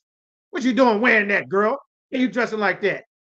What you doing? He's just a little boy. Just shut your mouth. What the hell are you talking about? Don't interrupt me while I'm trying to discipline my son. He hopping around here like some old gigantic woman, man. What the hell you doing skipping around here like that? Put your mama purse down. Take them damn shoes off. You wearing your slippers. Leave your slippers every goddamn way. Move them slippers, man. Boy, come here. Boy, don't you ever pick up no damn purse. From now on, you get your own purse, baby. Don't have this boy pick up your purse no more. You ain't gonna be one of them type of men. You ain't supposed to be there. The boy ain't supposed. What you whining all the time for? Big as you are, whining all the goddamn time. Stand up, boy. You're spending too much time with your mama. Stand up, boy. What you doing? You keep acting like this, they're gonna make fun of you when you get older. They're gonna pick on you. You're becoming an effeminate man. Stand up. Don't walk like that. Put your shoulders back. Put your head up. Look me in my eyes. You look a man in his eyes when you talking. Real men look other men in their eyes. Look me in my eyes, boy. You heard what I tell you? Why didn't you do this? They instilling discipline and strength and harshness because they understood that the world outside of this house where I get to teach you, they will teach you a harsher lesson without the love. If you don't learn this lesson here and I teach you, once you go outside of my house, they won't teach you this lesson with kindness. The police aren't going to teach you this lesson with kindness. Prison is not going to teach you what I am trying to correct you with here. You're going to have to learn in jail. You're going to have to learn in prison. You're going to have to learn in a cell block. You're going to have to learn getting shot. You're going to have to learn, you understand, being a prey or being a victim. So I know that them older brothers knew that I had to instill a sense of duty and response. What you doing? You can't be doing like that. Ain't no woman going to respect you acting like that. You're too weak. You got to stand strong. You let the woman run all over you like that. Boy, what's wrong with you? You can't be doing that. She talking to you like that. You sure that's your woman? You sure she ain't got no other man? Listen, if she don't want to do that, she can go.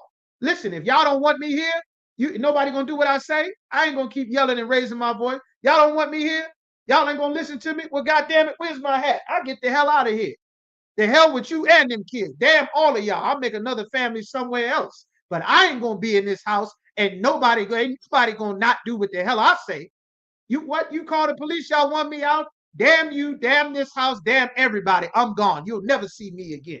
The hell with that. Run this house. Nobody tell me what to do. Who the hell you think you are? Well, goddamn it, then I guess one of us got to go. You understand? What you mean? He's swelling up. You want to fight me, nigga? You tough? You a man? Well, hell, no. Be quiet. He a man now. You want to fight? Come on, boy. Put your hands up. Put your hands up. What you know about raising a family? What you know about having a job, boy? What you know about responsibility, raising sons and daughters, going out there in these streets? You think you rough, huh? All right, put your hands up. You gonna see? You a man, huh? You a man, huh? They wasn't playing no games, man. Because they knew the hell that was waiting for you when you got outside of that house. They knew it was people coming to prey on you if you was weak. They knew it was people coming to abuse you if you couldn't stand for yourself. They knew it was people that'll scam and hustle you if you didn't have no stance about you. They'll abuse you. The kids will abuse you. You understand? They'll hurt you. They'll pick on you. They'll be cruel to you. And I ain't having no son of mine do that. Well, damn it, if you got to fight and lose, then fight and lose. You understand? Ass whooping ain't killed nobody. Hell, listen, we're going to take them learn boxing then. No, damn that. We're going to get this straight. Who the hell the teacher think he talking to? Listen here, I'm the boy daddy. I'm her daddy. I don't give a damn what you saying she did. You put your guy, listen, we can fight too. I don't give a damn. You don't put your hands on my daughter. The hell you think you are? In here can feel it. You understand? They wasn't playing no games. And that is what made the success of the next generations that came. That has been removed. Now your son gonna learn manhood from the gangster crips. And they're gonna end up in prison with life sentences for shooting people. Because he gonna think that shooting people is masculinity. He gonna think that having sex with every woman that he can is masculinity. And then he gonna get caught up in a child support trap, chasing hoes, or something worse. You understand? He gonna think being a player, having sex with women and throwing them away is something. That's how Cain got killed in Minister Society. Figure he could have sex with a sister and then throw her away and just leave her and the baby. Everybody ain't going for that. Like there was a severity and a seriousness about life, and our people have lost that seriousness because the churlishness of a man was better than the courteousness of a woman. That kept everything in order. You understand? And that's what the Lord was talking about. Now, they were a lot extreme. They went through a lot of extreme things. But this is what the Lord has said. The scriptures say the Lord is a man of war. The ancient men sat in the streets talking of good things, and the young men wore glorious and warlike apparel. Who do you think raised a warrior, mommy? Who do you think raised the warrior? You understand? Mike Tyson was snatching purses, going to jail before he met his boxing trainer to teach him how to be a warrior and fight. Guess what he didn't do after he learned how to be a warrior and fight? He spent the rest of his life being a warrior, and he stopped snatching purses.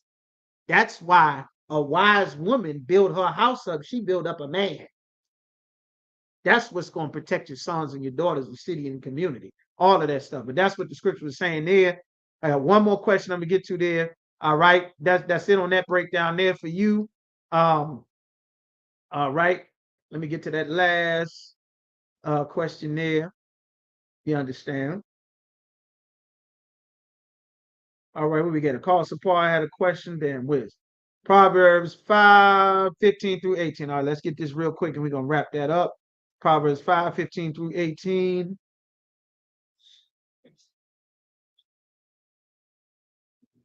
All right. Proverbs 5:15. All right. Proverbs 5, chapter 15. Voice of my teachers don't incline my ear. Others be dispersed abroad, the rivers of all, let them be thy own, not strangers with thee. Father be blessed, rejoice with the world. Okay, I got you. All right. So now we have Proverbs chapter 5 and verse 15. We're going to start up at 12. This is important. Proverbs 5 and 12. We're going to run through it. All right, who we got here? Okay, that's it. All right. Let me pull this up on the screen.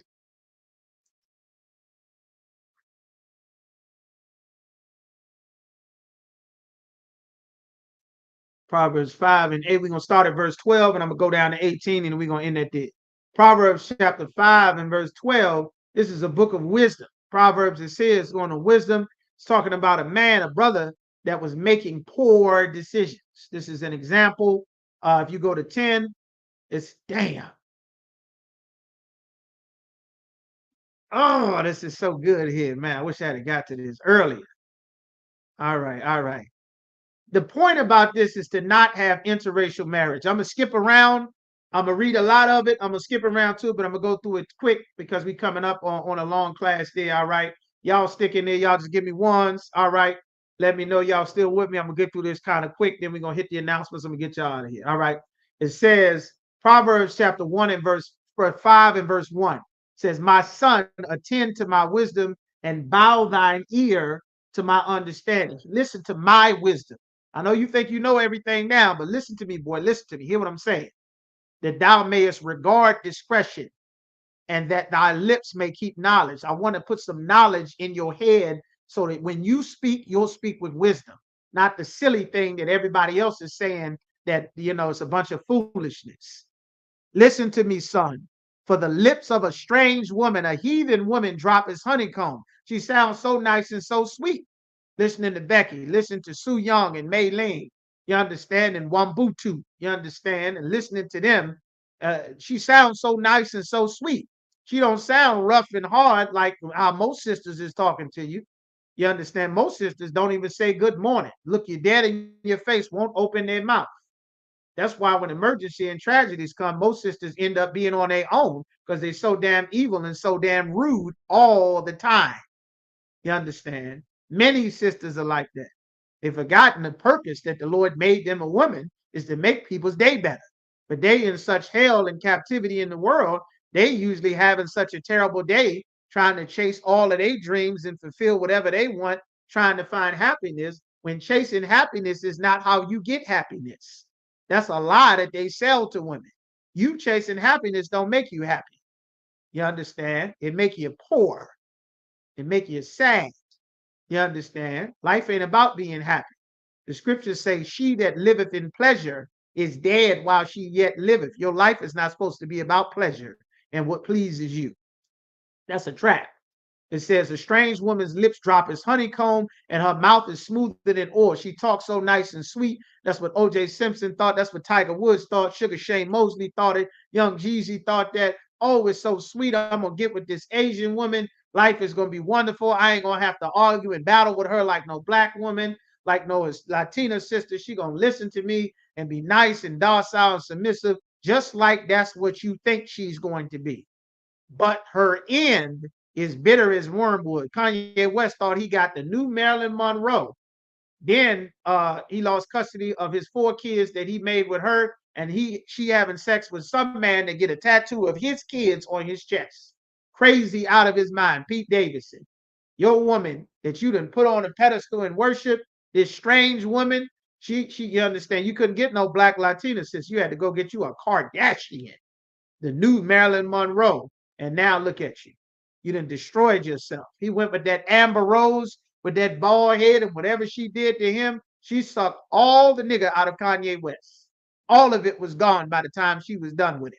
She drained all of the ethnicity out of him, and that brother had damn near lost his whole mind once their relationship was over. Then he went to get finished off by the Kardashian family. You understand? Everybody that deal with that Kardashian family end up messed up bad. Lamar Odom, he ended up on heroin with some trannies in a brothel, overdosing. Bruce Jenner ended up trying to say he's a woman now. You understand? All kind of madness come from that family. The Lord said the end of dealing with a strange woman is bitter as wormwood. You're going to weep bitterly. Tiger Woods spent $500 million. He split with some nanny because he had to have a snow bunny. Well, she knocked him upside the head, make him wreck his car. He lost his Schick endorsements for the Razor, his Buick endorsements, his Nike endorsements. He lost all of that in that divorce. Found out he was having sex with women, beating hoes up, all kind of madness, cheating on his wife. She got $250 million, and he got to go back to work. It says her feet go down to death, her steps take hold on hell. It's not better getting with a heathen woman. The Lord flooded the earth and unalived everybody but 8 people because of interracial marriage. We're going to skip down now to verse 9. It says, give not thine honor to others. Don't give your honor, your talent, your ability, your skills to another nation of people, and thy years unto the cruel. You're giving your years to a cruel nation. Why? Because you've integrated with them. Now, all the hard work that you're doing in the job, in the factory, in the business, in the city, you're raising up a family for who? So that the Kardashians can benefit off of all that black musical talent that you have as Kanye West. The Kardashian family is going to benefit from all the wealth that come from Kanye's 4 black kids that he made with Kim Kardashian. Nicole Brown Simpson's family is benefiting from Hearst rental cars all across the country because of the O.J. Simpson whole situation and everything, because he had to get a strange woman. He had to get a heathen woman. Sugar Shane Mosley, their whole family. If she had babies, this young Chinese baby, this is a black man, like Naomi Osaka. Naomi Osaka, the tennis player sister, she's a Levite. Her father is Haitian, her mother is Japanese. She in the Olympics, she in all the sports events and arenas, she not representing Haiti. Haiti not getting the credit for this bad sister that's doing all this tennis, winning these tournaments at 22, 23. Haiti don't get that credit. Japan gets the credit. She couldn't even go to school with the Japanese kid because she was dark skinned, and it would be horribly cruel to her and not accept her. Her and her sister had to be homeschooled. But who gets the credit for this talent from this Levite sister? The Japanese. That's what it's talking about. You give your years to the cruel and your honor to others. The honor is supposed to stay with us. Lest strangers be filled with our wealth. We integrated.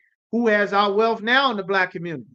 The Chinese, the Arabs, the Africans, the East Indians. It's the same in Jamaica. It's the same in Central and South America. It's the same in Trinidad. They getting rich, and the honor of being a Jamaican, they get to split it. They still get to be Chinese and Dutch and Irish, like Kamala Harris, whose father is a white Irishman who owned slaves, but they get the reputation of being Jamaica because your honor for being the slaves that built up and made Jamaica great and powerful and winning all the Olympics during the running, that honor now goes to white slave owners and the East Indians and everybody else because strangers are now filled with our wealth because we integrate. We went into slavery with integration. You understand? And thy labors be in the house of a stranger. Everything we build up goes to them. Like these laptops, the video game, the computers, the all the inventions we make strangers get. So now I'm going to skip down to verse 12. It says, and say, how I hated instruction. I didn't like to be corrected, and my heart despised reproof. I didn't want to be corrected. You understand? I've not obeyed the voice of my teachers. Is telling you, you Black, Latino, Native American, we are only allowed to marry each other. We are only allowed to be with each other, nor incline my ear to them that instructed me. I didn't listen to anybody that was trying to teach me. Now we're getting down to verse 15, Apostle Paul's question. You understand? Drink waters out of thine own cistern. Your cistern is the waters that are for you. Running waters out of thine own well. What is this talking about? It's talking about your own people, your own woman. You understand? Don't go and get drinking from the waters for another people. Don't drink the Chinese man's waters. Let him have his woman. Let the Arab, African, and East Indian and the white man have his woman. God gave you a black woman, a Latino, a Native American woman. You understand? An Ephraimite, an Issacharite, a Gadite, a Judite, a Benjamite, a Reubenite. That's what God gave you. Drink from your own cistern. You understand? These waters is a resource that's available for you. Let thy fountains be dispersed abroad. You understand? And rivers of waters in the streets. Have your own cistern and the rivers of waters in your streets. What is it talking about? Let them be thine own and not strangers with thee. Don't make kids with the other nations of people. The fountains dispersed abroad is talking about the children that you are going to have, but don't make children with heathens. We had a big problem with this. That's what Nehemiah was talking about. That's what Jeremiah was talking about. We had a problem since the Garden of Eden. The sons of God saw the daughters of men that they were fair. It's saying don't have interracial relationships. Don't have sex with the women from the other nations. Don't give your son to marry the daughters of the other nations. This is all over the Bible. Everything is saying don't have interracial marriages. Let thy fountains, let them be thine own and not strangers with thee. These are our kids. They're our people. They're not half this and half that. They are 100% us. Now, if your mother is another nation of people, you understand, that does not make you half of what she is. I'm just using that as an example. This society would call you half white, half Asian, half Arab. You are only the seed of your father. You are 100% an Israelite. If your father is Black, Latino, or Native American, it does not matter what your mother is. But by you marrying a heathen, for you to successfully provide and build up a strong son or daughter, you are raising a heathen. I mean, you are raising a strong son or daughter that will strengthen a heathen's family. that will strengthen a heathen's family. If they go to the league or make some great success in life, they're going to use that success to take care of heathens because your mother is a heathen. If your father is a heathen, you're not one of us anyway. All right. So um it says there, where are we? Let thy fountain let thy fountain be blessed and rejoice with the wife of thy youth. That's how you know what all of this is talking about. It's talking about your woman. Let your fountain be blessed. The children that spring forth from you, that are everywhere, that are in the streets, that are all throughout the city, your sons and daughters, let it be you make children with your own people and keep the wife of your youth. You understand? You're supposed to take a woman when in your youth so that you can build a family and grow old together. You understand? That's the goal. That's the purpose. That's how it's supposed to be. Every other nation of people are getting married in their youth, not after they get their job, their career, their business. And now that you're 40 with all your money set in your ways, now you're going to go try to be attached to someone when you've been the boss of your life your whole life. That's a very difficult thing to do. That's why everybody is talking about it all on the internet. You understand? Calling it modern feminism and all of this old type of stuff and modern woman and all of this. Everybody's talking about it. You understand? Hey, shalom, brothers. Just make sure you sign in for attendance, whoever that is. All right. So that's Officer Kosapar's question. That's the breakdown of it. 15 and 18. All right. We way up over the time. The water, y'all hanging in there. Most High in Christ. All right. I got your question in the call. Anybody else? We're going to get to y'all questions. Ask them next week. With that, we at the Israelite School of Universal Practical Knowledge. We start out of 1 West 125th Street in Harlem, New York. We are not affiliated with any other Israelite group. You are not in the Isupk. You are not in the truth. You need to be in here. World War III is coming. America is falling. Civil war is coming. Everybody threatening civil war. Whether Trump win or lose, whether Kamala Harris win or lose, everybody threatening civil war. The senators talking about it, Trump talking about it. World War III is on the brink. You understand? Get in here. Get in here, Akim Akwafim. You understand? Get in here. All right. Rule for new brother and sister. When a brother or sister comes into the school, they're off limits for 6 months. They're to be saluted only. They're here to learn and share themselves of the world. After this 6-month period, if a brother or sister has an interest in a particular person, they have to get counsel from the head to speak to a brother or sister. You to call, contact your camp leader, let them know there's a brother or sister that you might be interested in, and they'll be able to take it, tell you from there, go from there, see about it, reach out to whoever, do whatever is necessary there. But you do not just take it upon yourself to go and just exchange numbers and start trying to court and create some link, something like that. We got a thing and protocol in the school to make sure that we keep order, just like every good father keeps order over his house. Same thing is in here, all right? We building a nation, not your individual desire or whatever.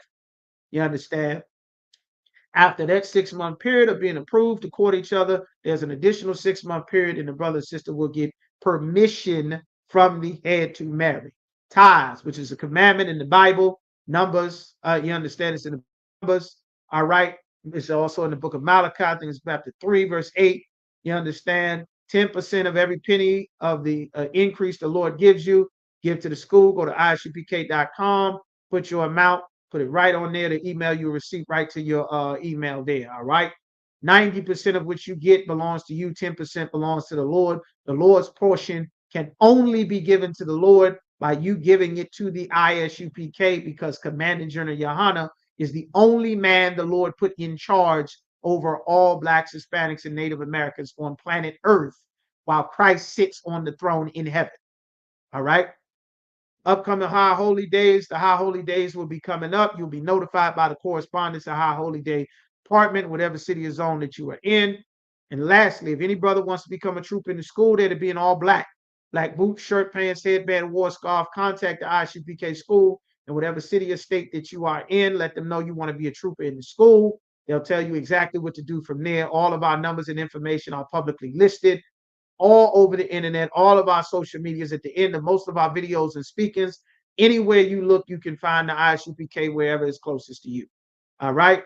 You a sister, you cannot be a trooper in the school, but you do need to call the school and let them know that you want to be a sister in the school. so you can get in touch with the correspondence, be directed to exactly what you need to do, get the proper counseling and everything taken care of. All right. With that, like this video, like, share, subscribe, check out all the other videos on this page and this channel. Upcoming next classes, the Lashawan Kodash class Friday night, Officer Yagadar, Officer Matazar Korah, teach a hell of a class. Be in here, learn to read, write, and speak the ancient Hebrew. Must learn your language. With that, one courtesy salute to the brothers, Yahweh Hashem Yahweh Shah Barakatham, to the sisters, Yahweh Shamar by Hashem Yahweh Shah. The water for y'all tuning in, the water for y'all support. Like, share, subscribe. With that, shalom. All right.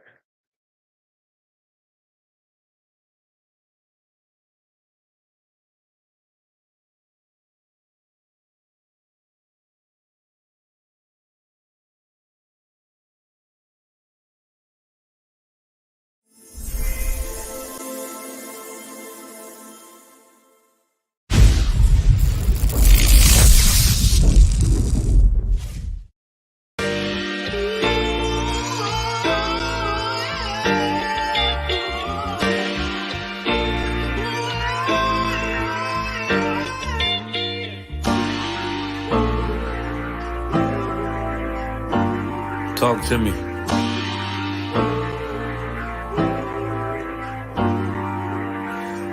Played the horn of Lord and served other gods. Remember the days of old, we the lost tribes. They don't believe the Bible. They say a white man wrote it, but still celebrate them holidays from white men, don't they? Like Christmas and Thanksgiving appetites.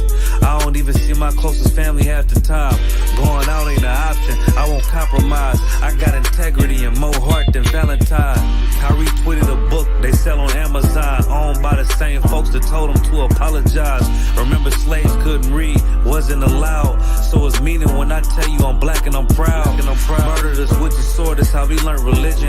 Community standards violate my First Amendment. Discontinue from my heritage under these bastards. Life a bitch, they make up lies and give you public lashes. I understand they confused by who the devil is. Why my people get so mad when I tell them this? Valley of dry bones, my niggas skeletons. It's hectic out there, hope you checking on your relatives. Brotherhood, that's what my weapon is. And now I never let these crackers take it from you. Real talk, you probably never heard this all of your life. Be careful, cause that thing you love, it'll cost you your life. Long as we got each other, my nigga. Cause we build this shit on brotherhood. Long as we got each other, my nigga. Yeah. We build this shit. Nigga, I done lost family, I done lost friends. Day one, niggas thought was riding to the end. Still showed up, put in that work.